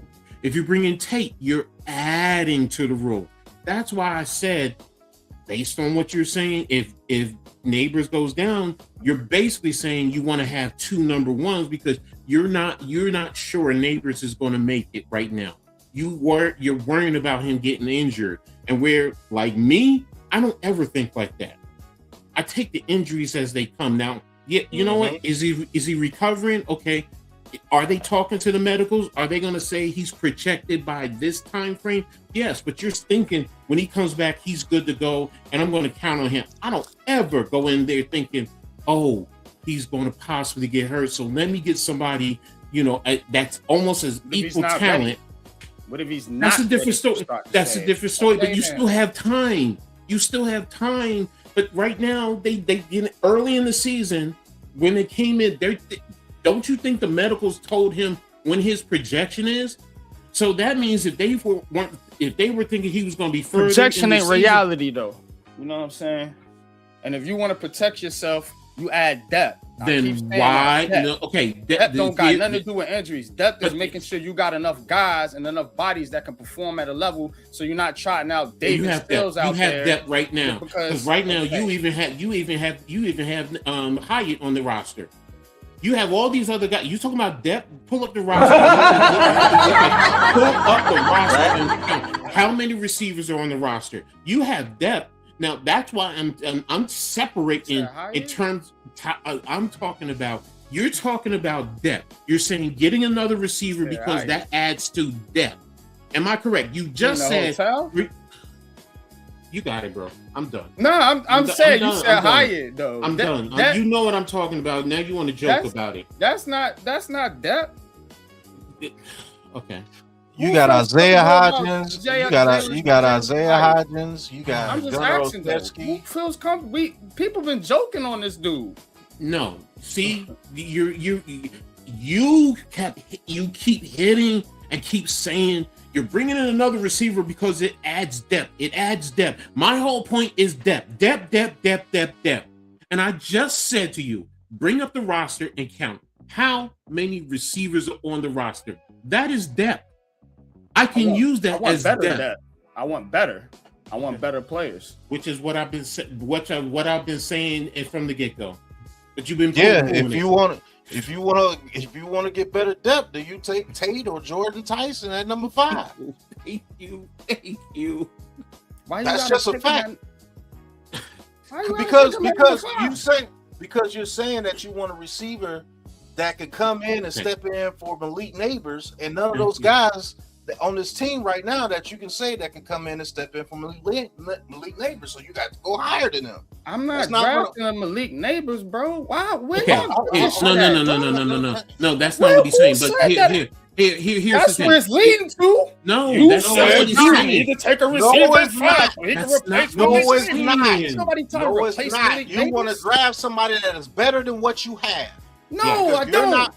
I don't want to draft nobody that's better than Malik Neighbors because you keep bringing up Malik Neighbors. I want somebody better than Darnell fucking Mooney. But that's what he just said. That's what he just said. And I can get that in the second round. So why you keep talking about 5? No, you can't. Listen to what I'm saying. No, you can't. All those receivers are going. I can't.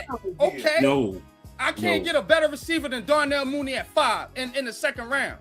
No. So name him. No. I can't. Name him. No. We're gonna see. Name him. We're gonna see. Name him. We're gonna see. We're gonna see now. We're doing a draft tomorrow. We're gonna see. I'm gonna show you. Y'all think this dude hot shit? Like he been fucking balling out. That's not what anybody is saying. See, you're putting words in people's mouth. You're putting words in people's mouth, and that's what anybody is saying. That's not what anybody said. You know what? Like I said, you got it, bro. I'm just saying. You got it. I'm done. I'm just saying. I'm done.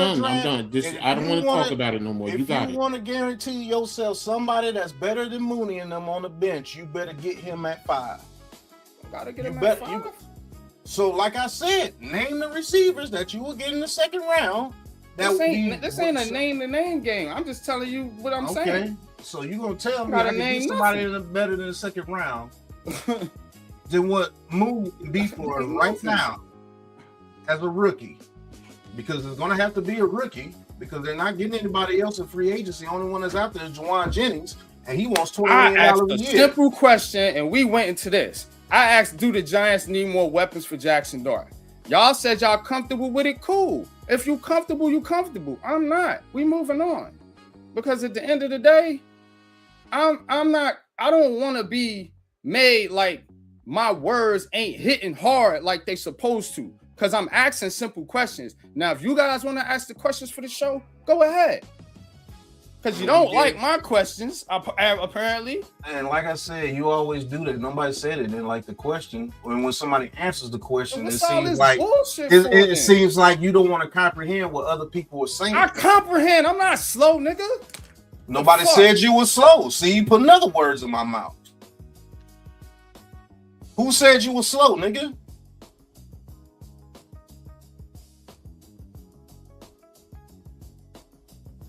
My opinion is if you want to get somebody that's better than Mooney, you better take them high. Because most of those receivers are going high in this draft. I guarantee it.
I don't speak foreign languages.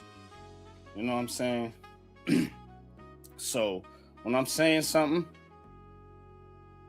like, please, if it's not being understood, then I guess I'm not speaking clear enough. So I must have an issue, or there must be an issue with me, because I don't understand why when I'm saying simple stuff, it's being misinterpreted. I asked a simple question. There was no need to go left field with all this shit every time I ask a simple question, because the question is to be debated, but there's not no debate if we can't have a discussion and understanding what we talking about. So Darnell Mooney was not on the screen, bro. There was nothing. This Darnell Mooney thing is like almost something of a thing here. It's about we can discuss whether they have enough weapons or not and move on. But we want to talk about routes and Darnell Mooney and shit. That's the shit that be getting me. It's like, where is this coming from? It's like you think I don't understand that Darnell Mooney played in Chicago and I don't watch his route running and all this. It's like you think I don't get it. That's why I'm like, what? Why you keep explaining shit to me that I don't understand, that I already understand? So when you ask us a question, are you comfortable with the weapons? And we say, yeah, because I believe Darnell Mooney can come in and do this, and he can do this very well, and I'm comfortable with that. That's an issue? No, the issue is you telling me. Hold on. Or an issue is when you say, hey, I want to get depth on the team because if Malik Neighbors goes down, I want pretty much what you're saying is you want somebody better than Darnell Mooney. That's not what I'm saying, bro. So what are you saying right there? It. So pretty much what you're saying. So you're saying on screen that you are putting words in my mouth. Pretty much what you're saying is you literally said you are not comfortable with the Darnell Mooney being your number 2, correct?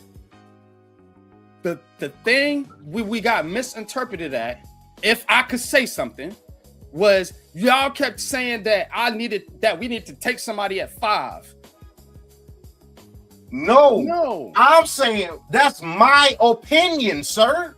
If you want to get somebody better than Mooney as your number 2, just in case Malik Neighbors go down, because you tried to say, why am I trying to draft somebody to beat Malik? I didn't say that. I said just in case he goes down. Was trying to say. No, I was not. Why would I try to say draft somebody that can beat Malik Neighbors? And I know what Malik Neighbors is.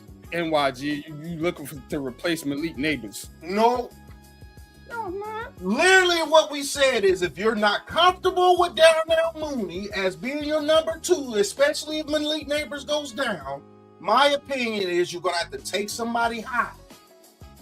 That's exactly what I said. And I'm saying you don't. Then that's it. That's an opinion. Other people have right to have their opinions too, and I'm telling you, most of those top receivers that will give you more than what Darnell Mooney can give you right now, as a rookie coming in, you're gonna have to take somebody high. You're not gonna be able to get somebody in the 3rd or 4th round. We don't even have a 3rd round pick, and we still gotta get guards, and we only have 1 4th round pick. Darnell Mooney put up 443 yards for the Falcons last year and 1 touchdown. And he got hurt. Now look what he did before that. Hear none of your excuses, look bro. What he did before that season. Look what he did before that season when he played. Look what he did before that season when he played. Look what he did in Chicago when he played. Got over 1,000 yards. I'm not going back to Chicago. You said right now. Right now. 3 years ago in Chicago. Right now ain't 3 years ago in Chicago, brother. It's right now. So we only can go by what he got right now, which 443 yards touchdown. Get that in second round. Thank you very much. Go look at what people say about Darnell Mooney. I can get it in the 3rd round, sir. So my question still stands. You don't have a 3rd round. They need more weapons than Jackson Dart Yeah, because Darnell Mooney and these mini guys ain't it. And he got the dropsies last year. 6.1%, 6.9%. I can get that in the second round.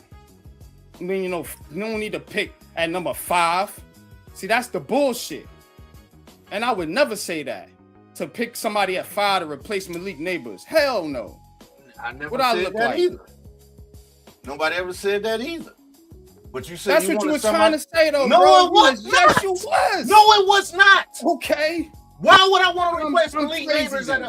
with a draft pick? You literally said that shit before I even got out what I was saying. Literally did that.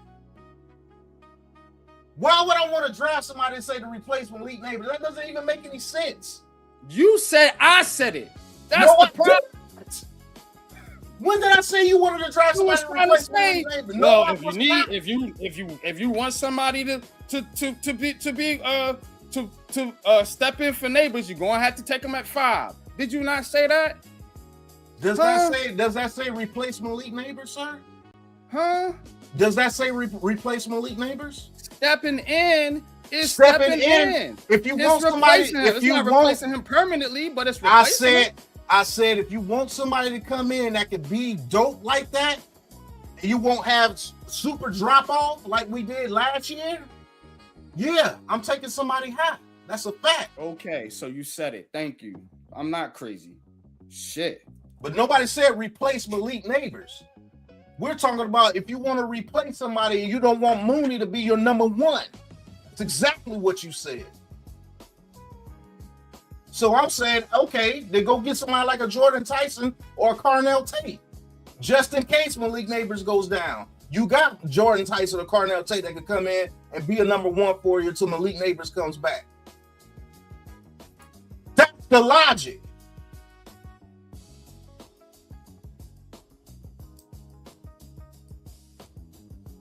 And I'm saying you're not going to get that caliber of a player in the second round because most of those dudes are going to be gone, especially with what you want, a bigger receiver.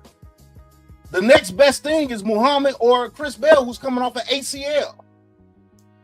And even he is still predicted to go in the first round. So is, not Muhammad, Denzel Boston from Washington. After that is a drop-off to somebody like the dude from Cincinnati who's 6'5". He has talent, but he's got to come in and learn. You can't throw him in there. You can't throw Ted Hurst in there. You can't throw Rodgers in there. You can't throw the other dude from Oregon in there. Okay. You can't because they have to come in and develop. They do. They're developmental picks. I can't go get a receiver that can give me 440-some yards and a touchdown. Shit, Gunner can do that. So you're going to base it off a year that the dude got hurt. Okay, cool. So you can say that about Malik Neighbors too, because he got hurt.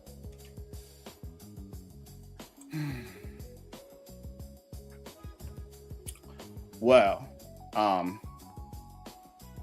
again, I'm not impressed, and we're gonna get to the Jets. Should the Jets take a wide receiver at 5? Or no? Would they pick? No. 16. 16. No, not at 2. We know they're taking Arvell Reese or pass rusher. 16, because I'm hearing Ty Simpson. I'm hearing offensive lineman. I'm hearing possibly a receiver. Do they need to take a receiver at 16? Because the Jets, looking at the Jets roster, let's take a look at the Jets roster here real quick. Because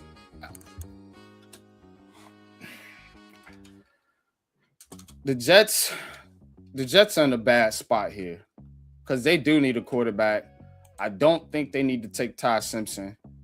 And I don't think Geno Smith is I don't know if he's going to hold up, to be honest with you. And,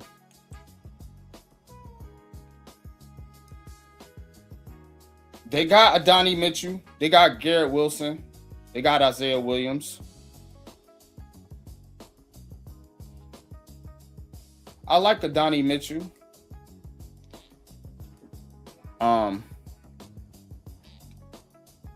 But yeah, they need some help. I think they need help. So they might be a team that might take a swing on a Mikal Lemon or somebody like that. That's exactly who you pick. You pick Mikal Lemon if he's there. If not, you take best player available with this Jets team.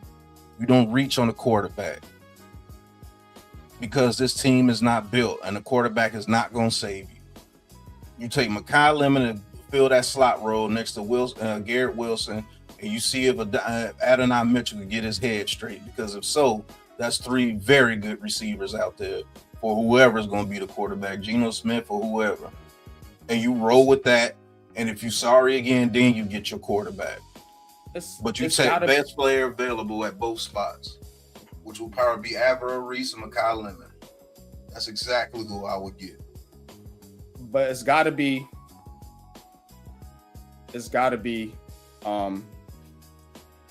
Geno Smith, man. So if Geno Smith is there as the quarterback, I mean, you do want to help him out. You don't want to leave him out there dry, and you do want to set up whoever's coming in for the next quarterback as the next quarterback, because here's the thing for the Jets, right? If you're thinking about taking a quarterback next year, what is this quarterback coming into? What situation is he coming into? So you want to set him up as best you can, with this draft, and then of course the draft next year, however you work it out. So I do think you can consider it. I don't think it's a slam dunk that they should take a receiver, but I do think you should consider it, because again, you're not really building this thing for Geno Smith per se. He's only going to be here for the short term. You building this roster out for your next quarterback, and you don't want him to come into a situation bare bones like Cam Ward or somebody had to come into last year. So that's how I look at it. I think that should be an option for the Jets. But what y'all got? Don't bring Ty Simpson into a situation like this, especially if you're not sold on this dude being a top quarterback. Because if you were, you would take him at 2. So if he's going to reach 16, a lot of people are not really sold on that guy like that. You wait till you really sold on your guy. You take best people available in this draft, because you got to build your team back up. You lost all your defense, so I pretty much guarantee they're probably going to take Averill Reese at 2. And if somebody like Mikal Lemon is at 16, like I said, you can put him right there in the slot over Isaiah Williams and be straight with Mitchell, Wilson, and Mikal Lemon right there.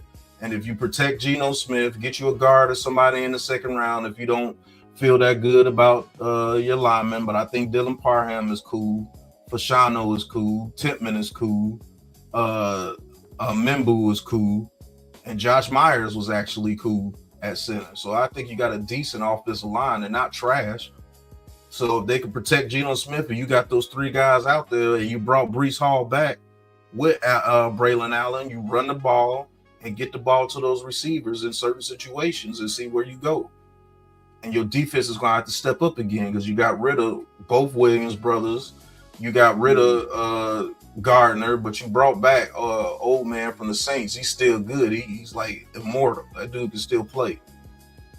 So you use those picks and draft best player available when you got multiple draft picks in the first round, especially if you're not sold on freaking Ty Simpson, because if you were, you would be taking him at 2.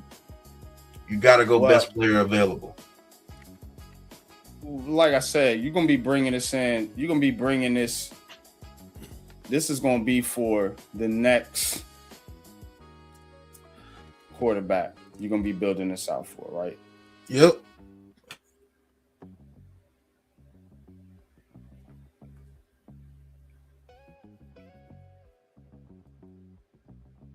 So.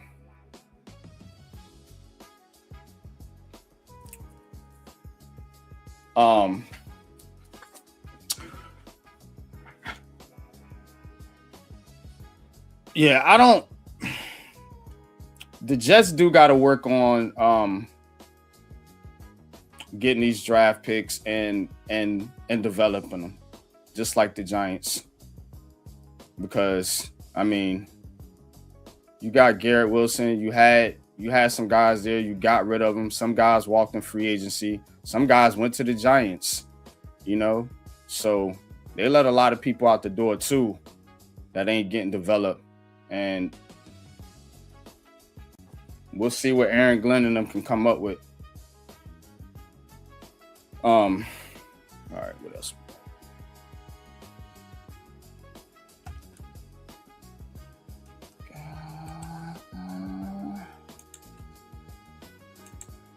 All right, we're gonna check on the Yankee game. Yo, don't I get a say in the conversation? Yeah, go ahead, coach. I was waiting for you to talk. You two were talking. Nah, go ahead, jump in. Shit. That's why I was looking. That's why I stayed quiet. I was like, all right, he gonna say something or what? You two were just talking, and I was just waiting. Nah, go ahead. Go ahead, coach. As far as the Jets, it's 16. Personally, I don't have an issue if they feel Ty Simpson feel like taking him. I look at him, other than the injury, he was projected to be the number one quarterback. He really was. And he has all the tools. Now, if you're saying you don't want to come in here and throw him to the wolves, okay, I get it. Realistically, I think he's probably going to end up at Pittsburgh, but I think that would probably be the best spot for him. But I don't have an issue if the Jets take him. Now, taking a receiver, good thing to do. I get it. Makes sense also. So I could see it both ways. But as far as Simpson, I could see if you feel like you can bring him here, let him sit for a year, and then develop him. Because remember, wasn't that what the Giants were supposed to do with Dart? Yeah. You were supposed to sit him for a year, even if team was bad. You got Geno, so exactly. So that's if the you quality starting quarterback, or at least you think so, you know. So it now, like Pat said, now if you don't believe in him, different story. But projections are, you know, he's going to be in that 16 to the going into the second round. I get it. You know, now your evaluation, his medicals, all of that, but he can make all the throws. He's proven that already. And playing in the SEC. So it's not like he had, now if you want to say he hasn't played many years, okay, I won't debate that. But in terms of talent, he has the talent. Nah, I like Ty Simpson. I did a video on him. I just don't like this situation for him with the Jets. That's you know what fair. I'm saying? It's a finicky situation. Oh, you know, I think he could be a good quarterback, not a great quarterback, and you're not taking a okay good quarterback. You know, definitely not at number 2, and definitely not with a coach that needs to win games this year. And Aaron Glenn, that was my thing with Ty Simpson. But Ty Simpson, you know, I watched this film and everything before I did the video. I mean, he can play. He's a smart quarterback. You know, I love a quarterback that has his head in the game. That's number 1. You know what I'm saying? And you could tell he does. You know, decent, not great arm strength. I would say he's accurate, you know, in the intermediate parts of the game. You know what I mean? But deep throws, okay.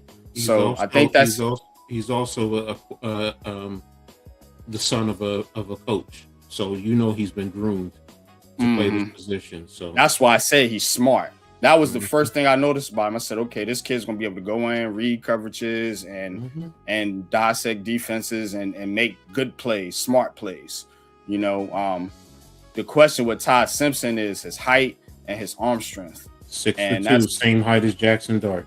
And that's with for the Jets per se, they looking at the arm strength.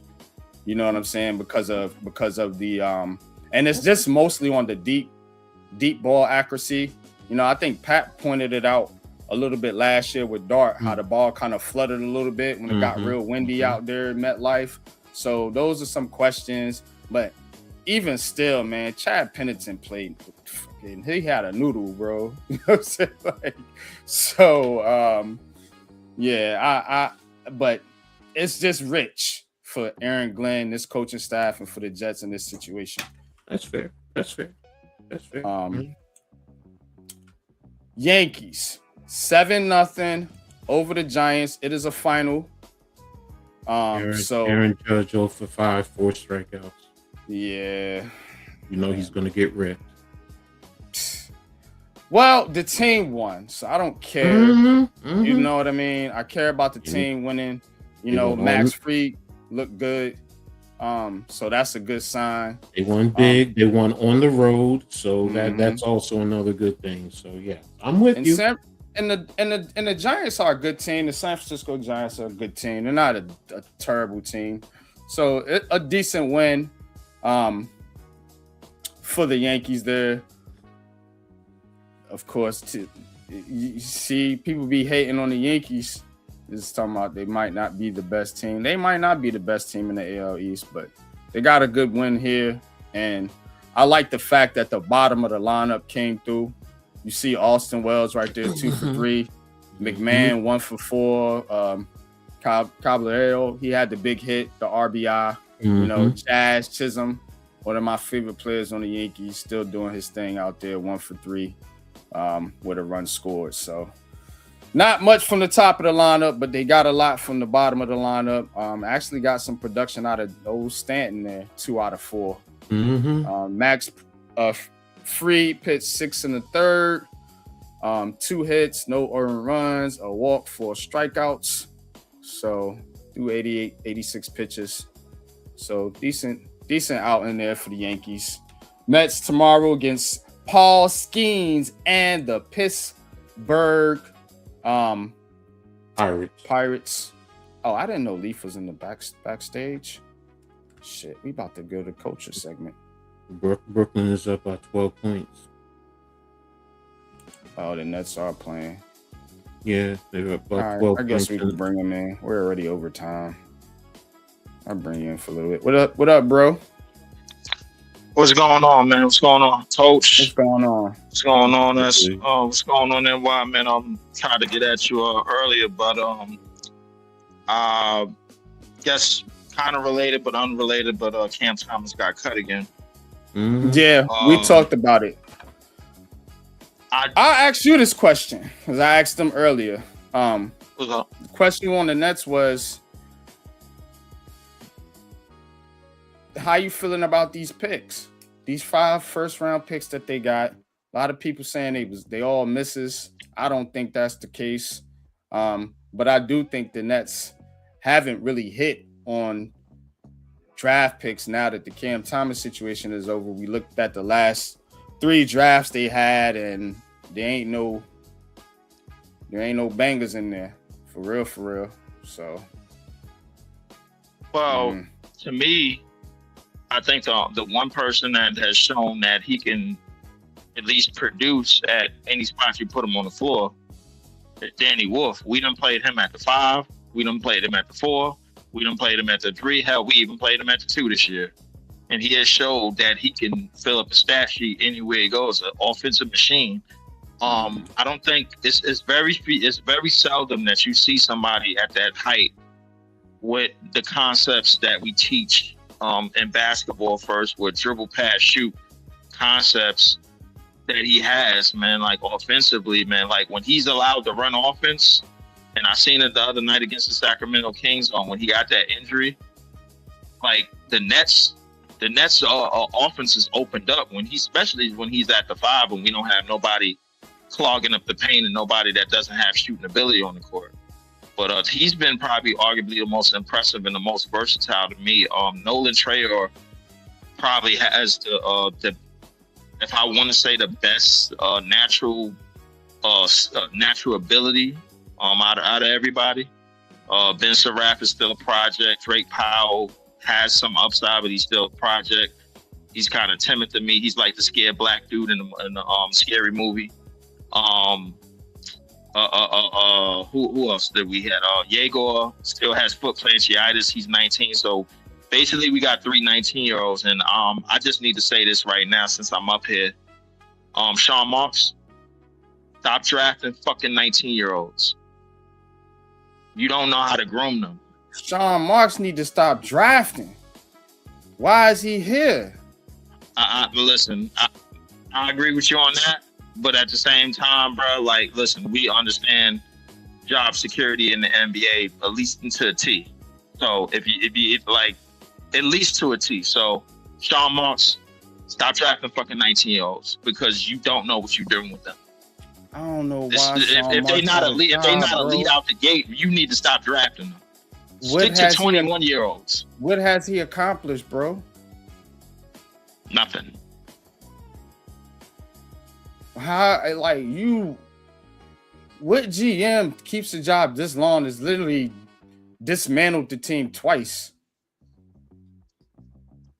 And you have nothing to show for it. You have a blank roster with just prospects. You got draft picks. You got lottery tickets. Who was Not saying they ain't good, but they who was running tickets. the Clippers in the 90s? That's the who's running the Clippers in the 90s? Oh, the dude that got fired because of they kicked him out the league or whatever. You talking about? No. Donald Sterling was the owner. Donald Sterling, yeah. GM was Elgin Baylor, right? GM. Oh, it was Elgin Baylor was the GM, or was he the GM for the? He was the GM for the Clippers for a long time. That was the Clippers. Yeah, I think he was. Yeah, the like Elgin Baylor he couldn't win at all. He couldn't win while he was in the league. He couldn't win while he was out the league. He couldn't win, period. So he was just perennial. I'm saying though, Elgin Baylor was a Hall of Fame player. So he was. Again, you know what I'm saying? Who is Sean Marks? Why is he here? Who sent him?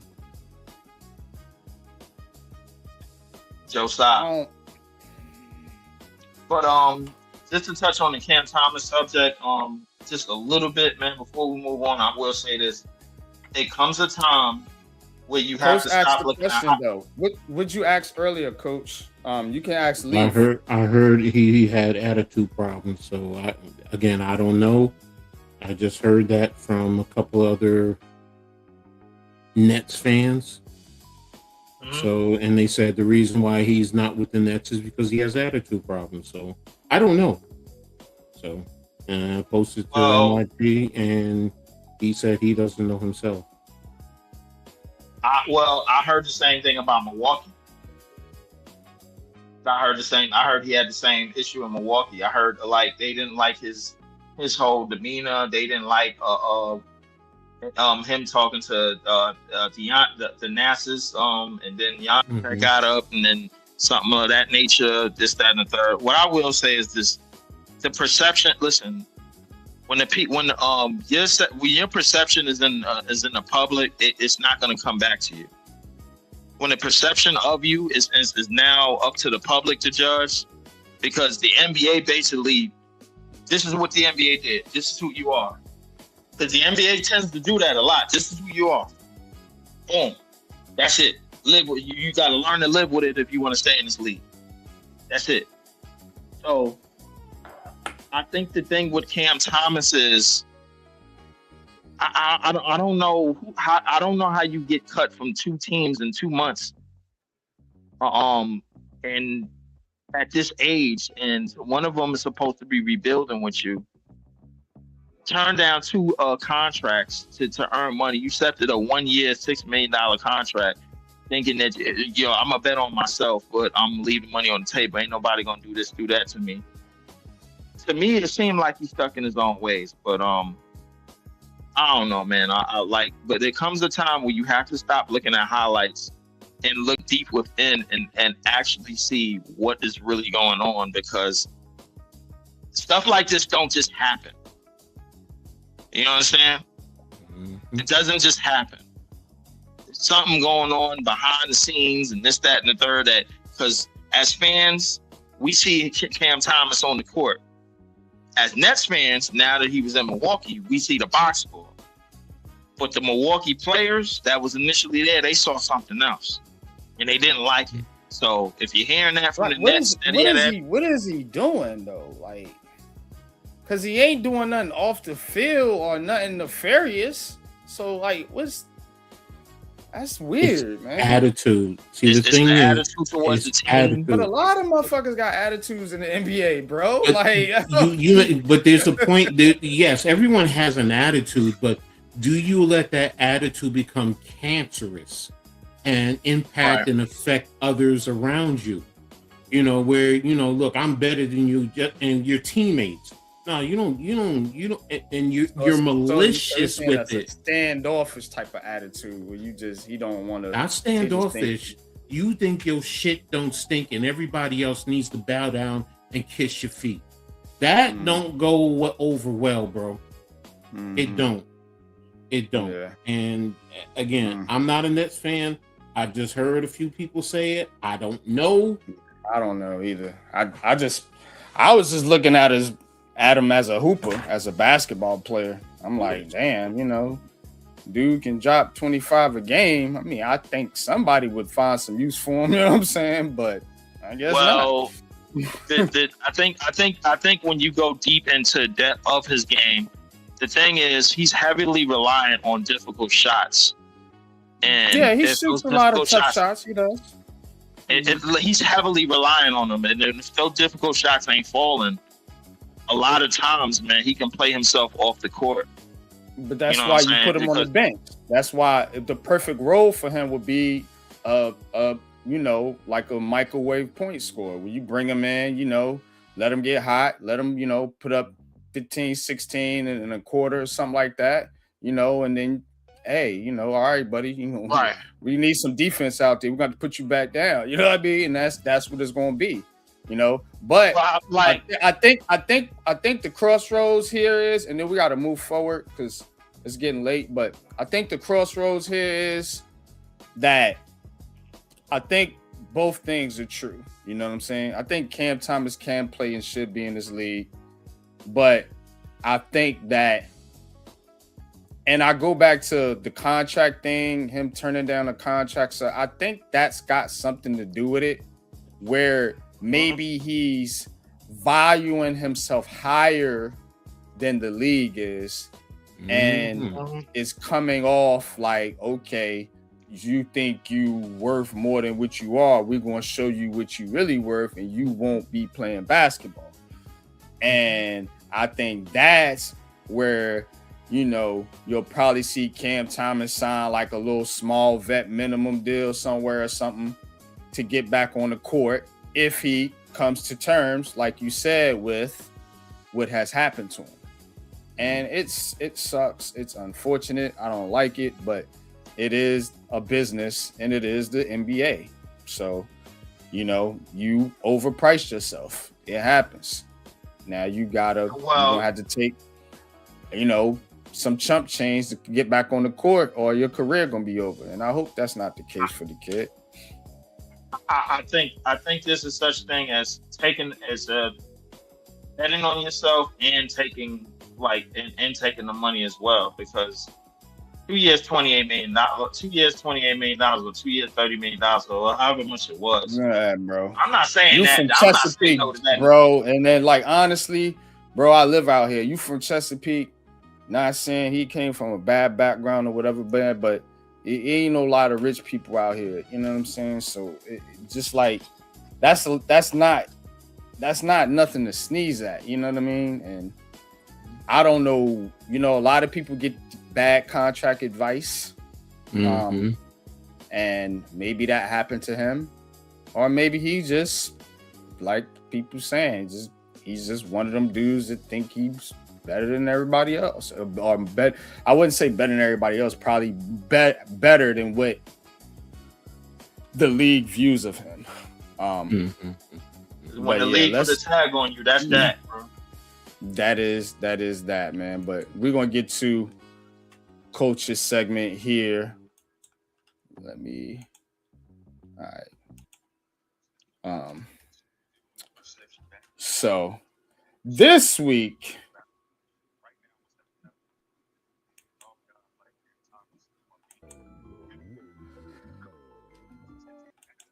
we gotta hit the beat, man. So this week we will be getting into top 5 childhood activities. Top 5 childhood activities. So, we like to do these fun kind of things where we take it back to back in the day and we talk New York culture. So we're going to get right into it.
All right, let's get into it, man. All right. So, I don't know who went first last week. I know I didn't, but I wasn't in attendance. I'll go first. Didn't. I'll go first. It's not a problem. I think NYG went first last time. I can go first. It's not a problem. All right. You got it. Is that your slide? Me? Jeez. Mine are down in the. Okay, so keep in mind, I'm the elder statesman here, so my time frame is the 70s. All right, and this is what we used to do back in Plainfield, New Jersey. Queen City, stand up. Coming in at number 5. Number 5. What more can you say? Double Dutch, man. I mean, the girls were out there doing it. Guys would go in there and jump in and try. I mean, my big fat self was even trying it. And it just, and you had in where we lived at, we had what we called a main strip to the main roadway, and then we had like 6 off of them. They were dead ends, not cul-de-sacs, dead ends. So, but everybody always met in one location, and you would have probably about 20, 25 kids out there doing double dutch, trying to get it on, having a good time. So there you have it, coming in at number 5. Coming in at number 4. Number 4. Wiffle ball. All right. So everyone else, we played baseball. We did all those other sports. But it was always the wiffle ball. You know, it was the little white ball that had the slits in it. and it was slow coming, and then you had the bat, and it was always somebody getting struck out. It really was. Somebody was always getting struck out no matter what. And if you hit it, try to hit it hard, it still didn't go far. But it was always fun, and you always had teams. We always had full teams out there. So, and it was a joy doing that, man. Playing with my friends, my siblings, no matter what. So there you have it. Coming in at number 3. Number 3. I think every kid played this, even in school, whatever. But kickball, it was roll the ball down, kick it, and run the bases. Similar to baseball, but you're just kicking the ball. That big old meaty ball, that rubberized ball. No matter what, you're going after it, trying to catch it. Some people just, no matter what, they couldn't. But there you have it, playing the kickball, and being that we were on the street, so you use whatever for bases, whether it's manhole covers, you got a can that you put at first base up against the curb, whatever, man. You just had a good time playing kickball. Coming in at number 2. Number 2. Dodgeball, man. Played it in school, played it in the street, no matter what. It's always, as I put up there, pow, boom, getting smacked up with that rubber ball, man, no matter what. But everyone was out there, and didn't matter how young, how old. You had older kids, getting in there, smacking up those young kids. You want to play with the big kids, but you're going to get smacked up. But there you have it. That's one of the best childhood activities, because it was everywhere. Coming in at number 1.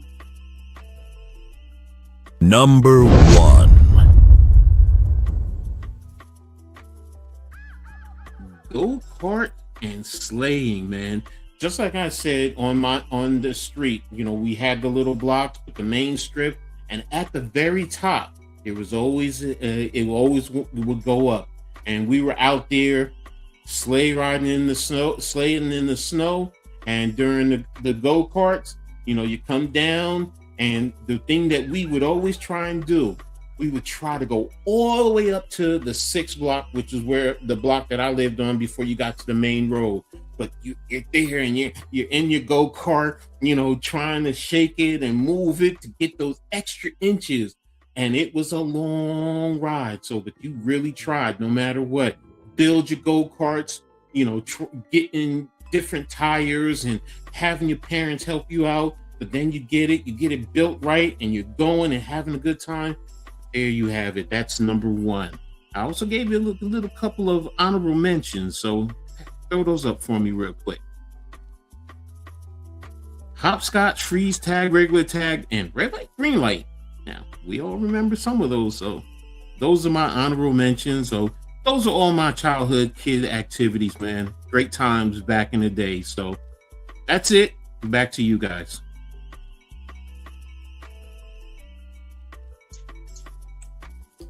Dope list, man. Dodge. Do you remember that? Yeah, duck, dodge, dip. Dodge. Yeah. Everybody calls it differently. It's amazing, man, because Coach, you got the 70s. Mm-hmm. Pop, you got the 80s, and of course I got the 90s. You know what I'm saying? So it's like, for those of y'all that's watching, that's 3 different decades of childhood, and it's 3 different things, man. Pop, I know you, NYG, bro. I know you got some stuff in the 80s, man, that I probably ran through the 90s at some point, man. But like in the 90s, I would say, I don't want to boast and brag about it, but I was probably a part of the last group of kids that was able to go outside and play in the street, and that was probably the last generation of it, because once online and internet came out, it was a wrap. That's true. So yeah. So I'm proud. I'm proud to say that for sure. All right. Gonna get to my list. Well, I'm gonna get to my list first.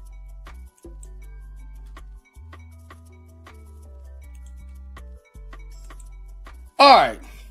So top 5 childhood activities, man.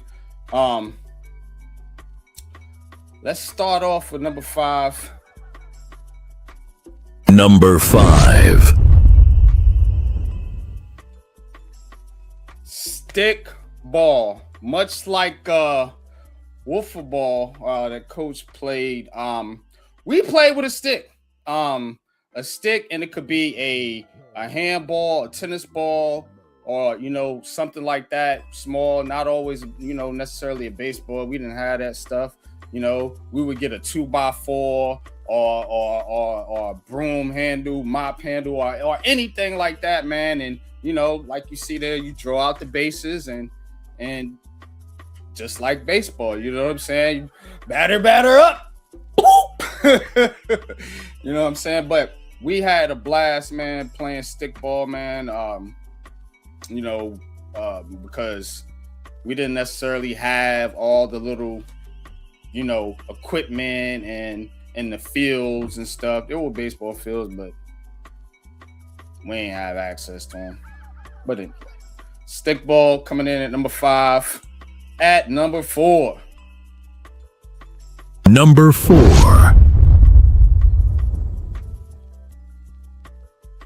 Yeah, man. Slap boxing. Yeah, slap boxing. We used to always slap box. Then again, this is hood stuff because of lack of equipment. When you growing up in the areas I grew up in, you didn't have all this fancy stuff, or you couldn't pay the money to go to a gym or anything like that. So we just went out in the streets. And this was just a way for dudes to get their aggression out without actually messing your face up. You know what I'm saying? But them joints got intense, and it did lead to fisticuffs sometimes. But for the most part, somebody just slapped shit out you. All right.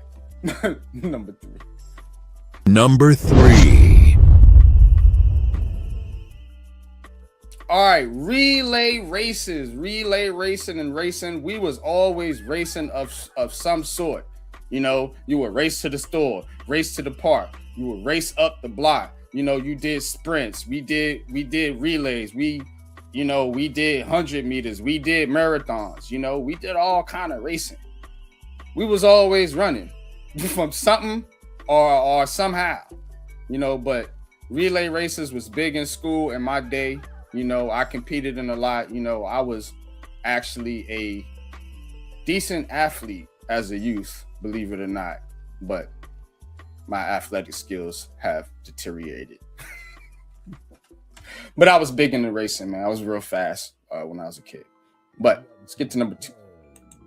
Number 2. All right, this was my version of football. 3-second hold. We called it 3-second hold. Now, didn't want to tackle nobody on no concrete per se. That could lead to all kind of things. It did happen from time to time. Playing 3-second hold, Whoosh, we're not playing tackle. Wow. But again, 3-second hold was the game.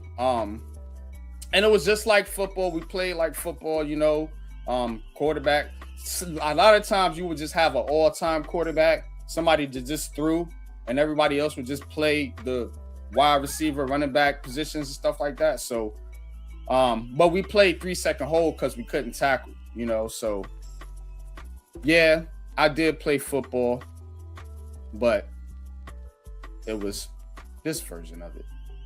But 3-second hold, man, we used to love playing that. When we got to play tackle at the park, we still wanted to play 3-second hold. All right, let's get to number 1, man. Number 1.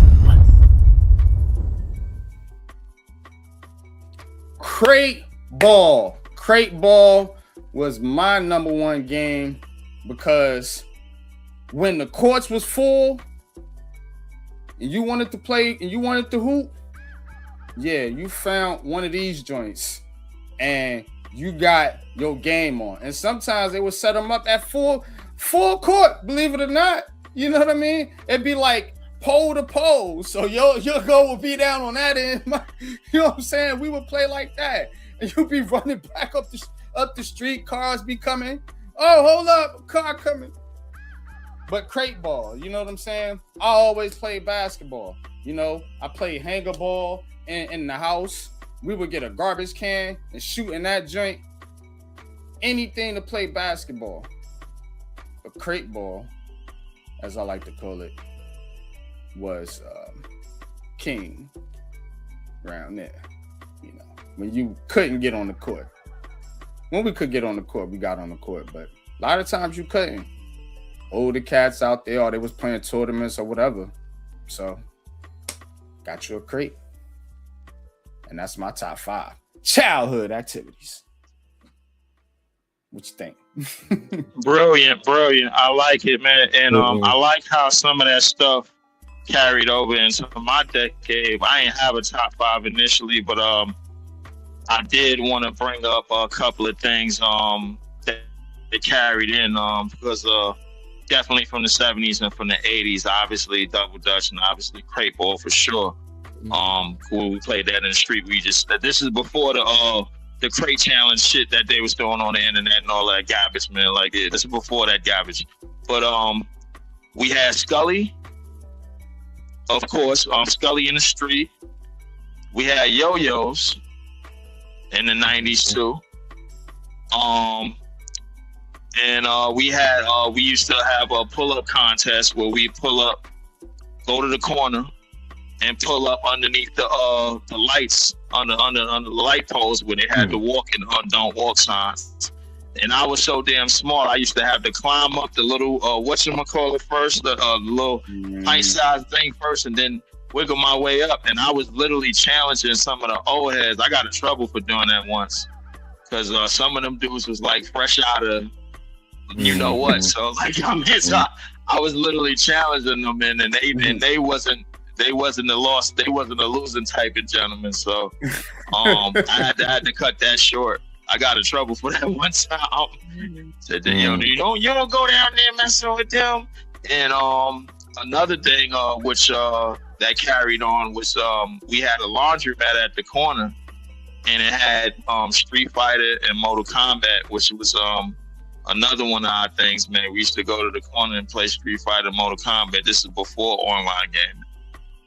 You know what I'm saying? Where you actually had to go somewhere to play somebody, and that was like the first competition. So the 90s, man, I feel proud that Street Fighter and Mortal Kombat I pretty much grew up on. You know, when it first came out, that's where I was. I am extremely disappointed. First and foremost, you gotta include Heads Up 7-Up. I know y'all played that in school when you was little. Yeah. You gotta include Duck Duck Goose. Yeah. Duck Duck Goose. I played that. Hot Potato and all of that. Yep, you gotta include Hot Potato. You gotta include Hide and Seek. Standard. That's why I didn't include it. It's like I was thinking of more like physical activity. Yeah. The most physical activity I ever done as a kid was we had contests. We had a Willie the Bike contest. I thought about that. Yeah, I did think about that. That was an honorable mention. And then the last one I would say, before I forget it. Oh my God, horse. Playing basketball horse on the court. Yep. True. You gotta include that one. I can't believe y'all didn't say Duck Duck Goose. Man, that was the stuff. Duck Goose. You had to run around that circle, hurry up and sit in that spot before they get back. And I'm gonna tell you why I didn't say hide and seek.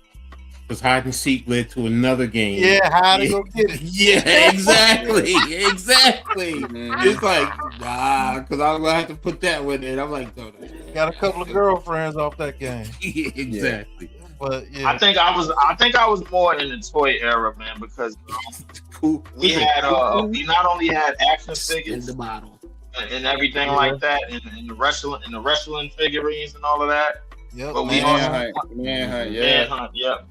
We also had Legos back in the 90s. And Legos was the stuff. Legos, Smash each other's bases when we were little. When you sleep, smash your base up, be so mad.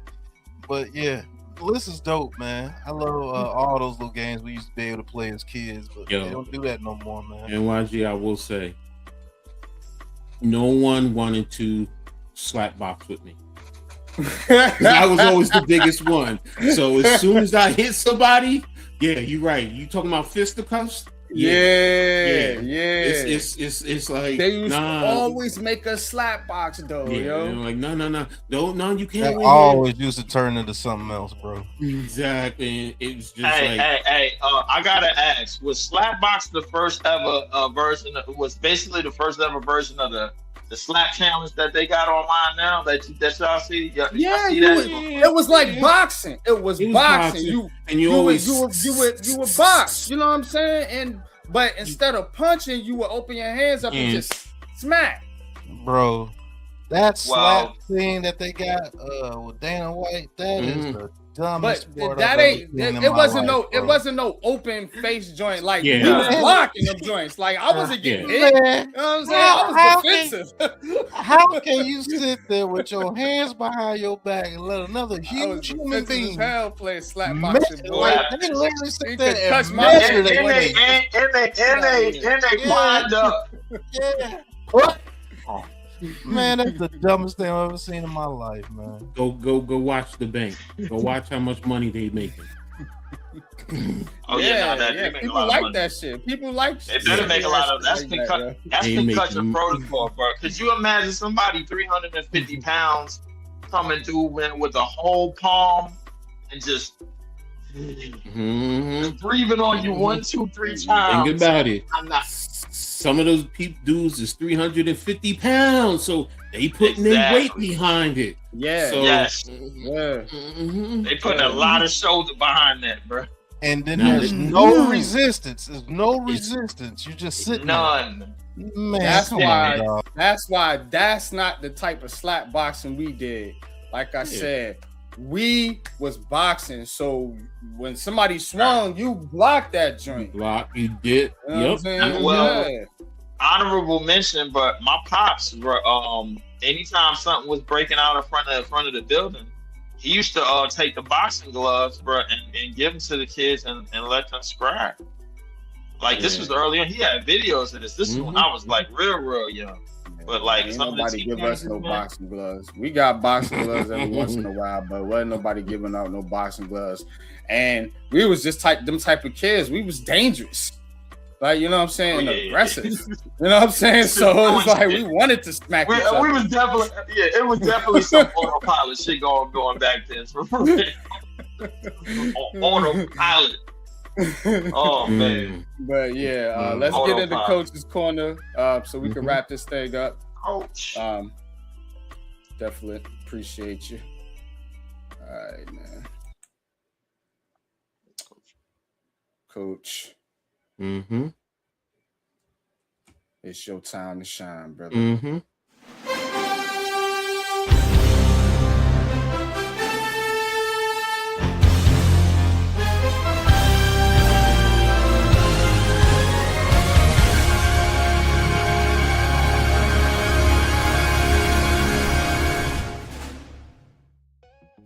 Appreciate everyone for being here and another episode of Coach's Corner. So I'm gonna just dive into it.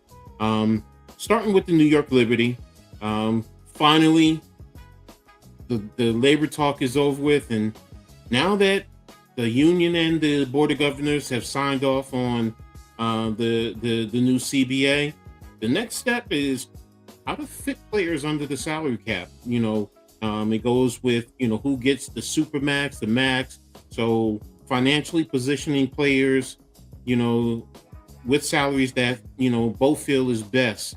Liberty GM, Jonathan Cole, he's facing a massive challenge. One of the biggest one, how to sign Jonquel Jones, Sabrina Ionescu, Brianna Stewart, Cave and Leaf and I, we were talking about that yesterday, man. Each is eligible for the Supermax. And the Supermax is $1.4 million. Now, the salary cap is $7 million. So, who's going to decide to take a little bit less, or are they going to go somewhere else? So, there's going to be a lot of salary dynamics going on, for the Liberty and across the league. After figuring out the big three, you have key players, and I mean, you got the expansion draft coming up, and just talk to Leaf about it. I thought it was 6 players you can protect, but now it's only 5.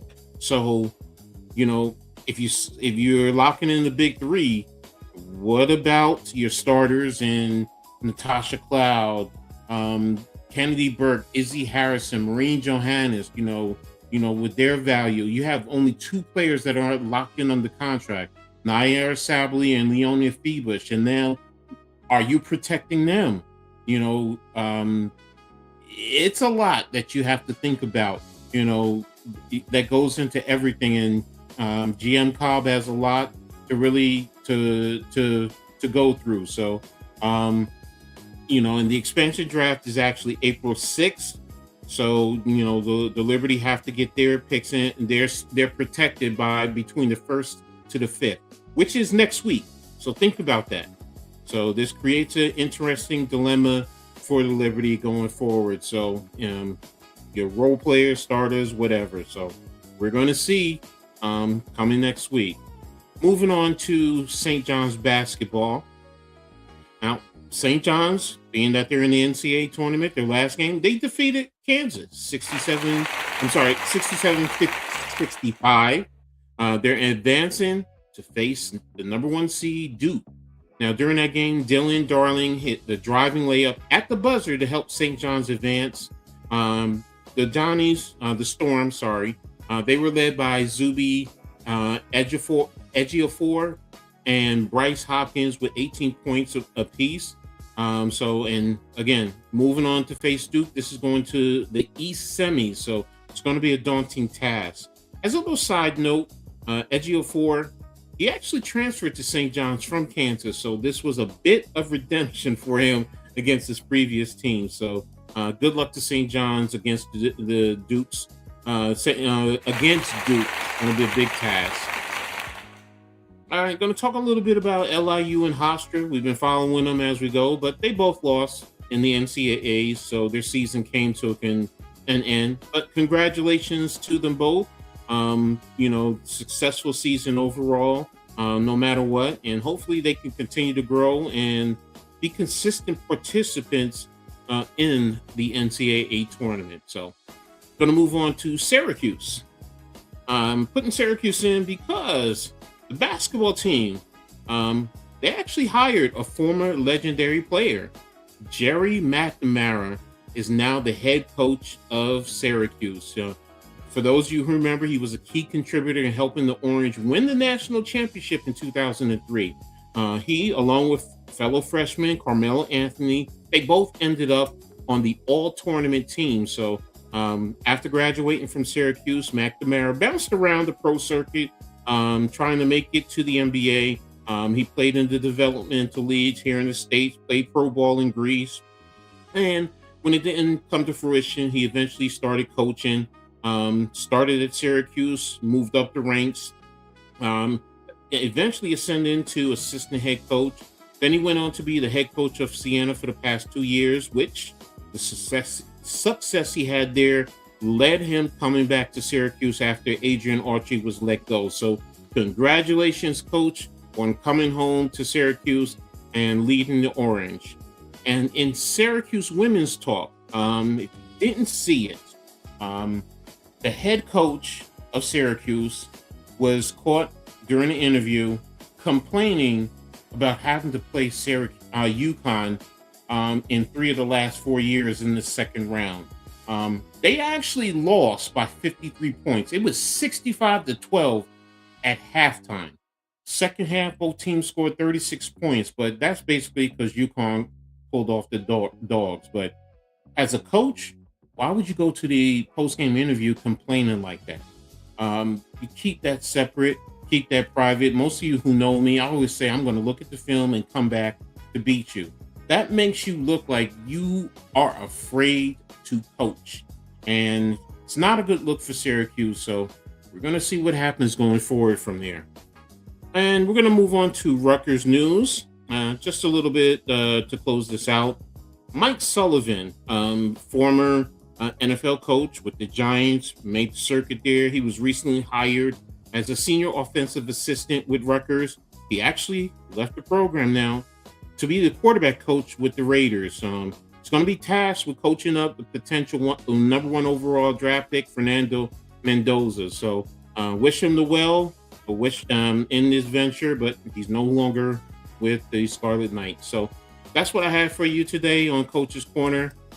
Back to you, NYG.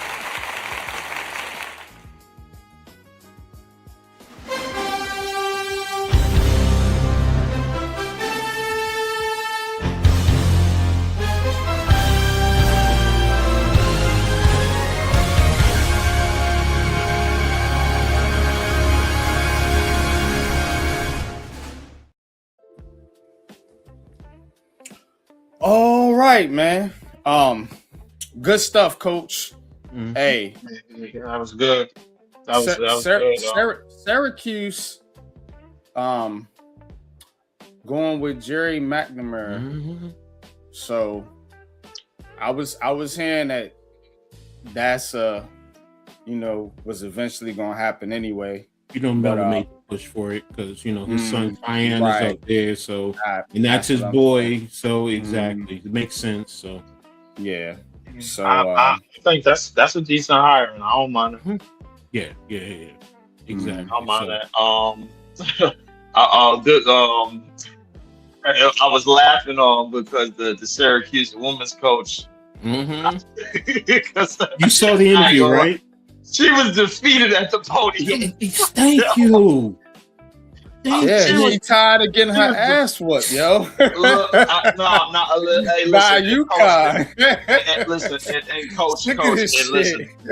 I'm not gonna lie to you. Listen, I understand, but coach, as a coach, as you've been a coach, we know you as coach, man. Like the one thing as a leader and as the head person in charge, if you defeated, that means everybody is defeated. Thank you. You cannot display that. There's no room in that. There's no room in this in competitive anything for looking or sounding or feeling defeated. When I'm watching her, she's literally about ready to bawl, man. I'm saying, don't cry. Please don't cry. Like, I mean, you see the water in her eyes. I was like, no, you do. No, you do. And listen, coach. And for anybody out there that is coaching or especially competing on any level, the second that and you are in charge of leading your troops, you cannot show no signs of weakness or being defeated. Ever like that. That display right there. If she don't have a job next year, I'm not mad. Because guess what? You can't do that on camera. Here's the thing. If I'm a parent of one of those players, I'm talking to her. I'm talking to my daughter. I'm like, you're not getting coached up with the right coach. We need to get you up out of here. I mean, first of all, 65-12 in the first half. 65-12. And it was 36-36 in the second half. But come on, man, what chance do you give Duke, Coach? I mean, do you give St. John's against Duke? Man Cave will be calling the game. So what chance do you give the Johnnies? If I'm gonna weigh the percentages, I'm probably gonna say it's about 37 to 40% chance. That's too high. I go higher. Okay. I mean, Duke can be beat. Don't get me wrong, Remember, they in the first round, they got the test. So now, if the Johnnies come out and they play with confidence and they play pissed off, see, if I'm Rick Pitino, that's the thing I'm doing. Look, man, they disrespected us. They sit here, UConn over us. Pitino's a good motivator. Yeah, he is. So, because you saw the video where he's yelling at his players and people were getting upset about that. I'm like, I love that. Been like that. Yeah, I love that. So I'm like, what is people getting upset about? Do we know where Rick Pitino came from? Because he's yelling at the players. It's like, see, that's the problem today. You can't yell at the players because people are so sensitive. Look, as a former player, I love when my coach yelled at me because number one, he told me my coach cares about me. Yep. Now I'm not talking about he's, saying derogatory and demeaning things, but if he's out there, you know what you're supposed to do. You're supposed to be out here doing this and doing that. Step up, man. You step up to the plate. Things like that. As parents, we yell at our kids when we know that they can do better.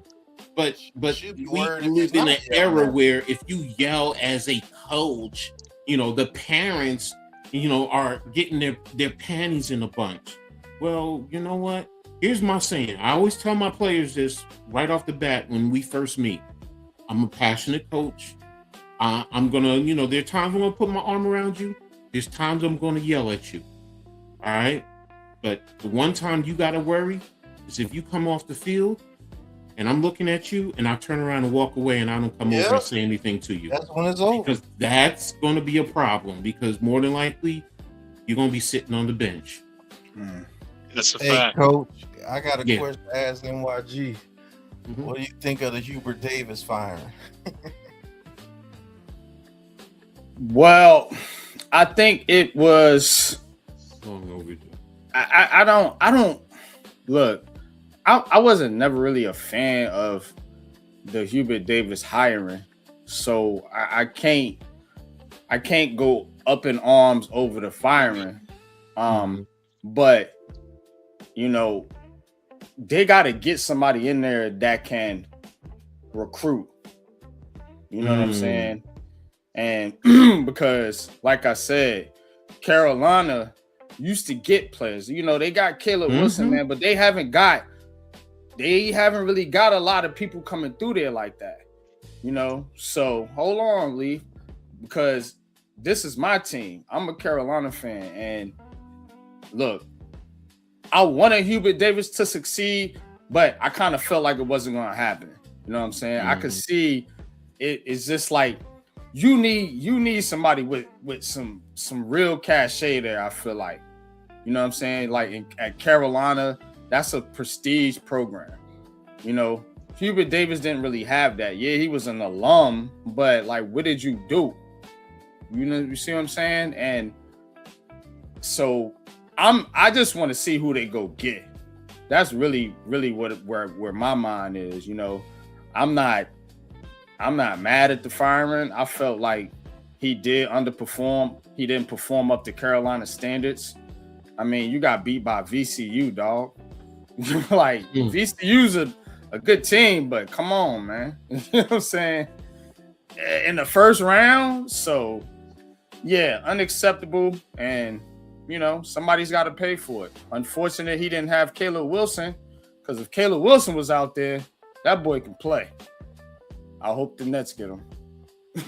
I second that. I actually hope the Nets do get him too. And to tally on about the UNC thing. First off, some of our favorite players that we've ever seen come from that program. Rasheed Wallace, obviously Jordan, Sam Perkins, James Worthy. Vince was one of my guys. I seen him jump up there long enough to eat a sandwich, and I was sold. And I've been low key on them since, man. So this is unacceptable. Yeah, this is unacceptable. No, you can't accept this. Plus, your name is Hubert. You was on the ropes anyway. Get your ass up out of here. You ain't getting it. You ain't getting it done. Get out. Yeah, I wasn't I wasn't really a fan of it, man. So he's gone. We'll see, man. They got to get somebody, but like they keep saying, it's a different game now because the NIL. So it's yeah, and you can pay for the talent. It's kind of like, why am I going to Carolina? I can go to Norfolk State, get $2 million, something like that.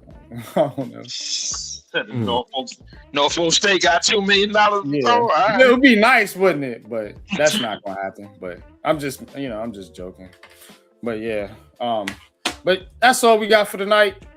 Appreciate y'all tapping in. This was a fun show. I don't know why we winning by 5, man. We need to lose the last 10 of these games. Why not? You've been losing. You're gonna win now.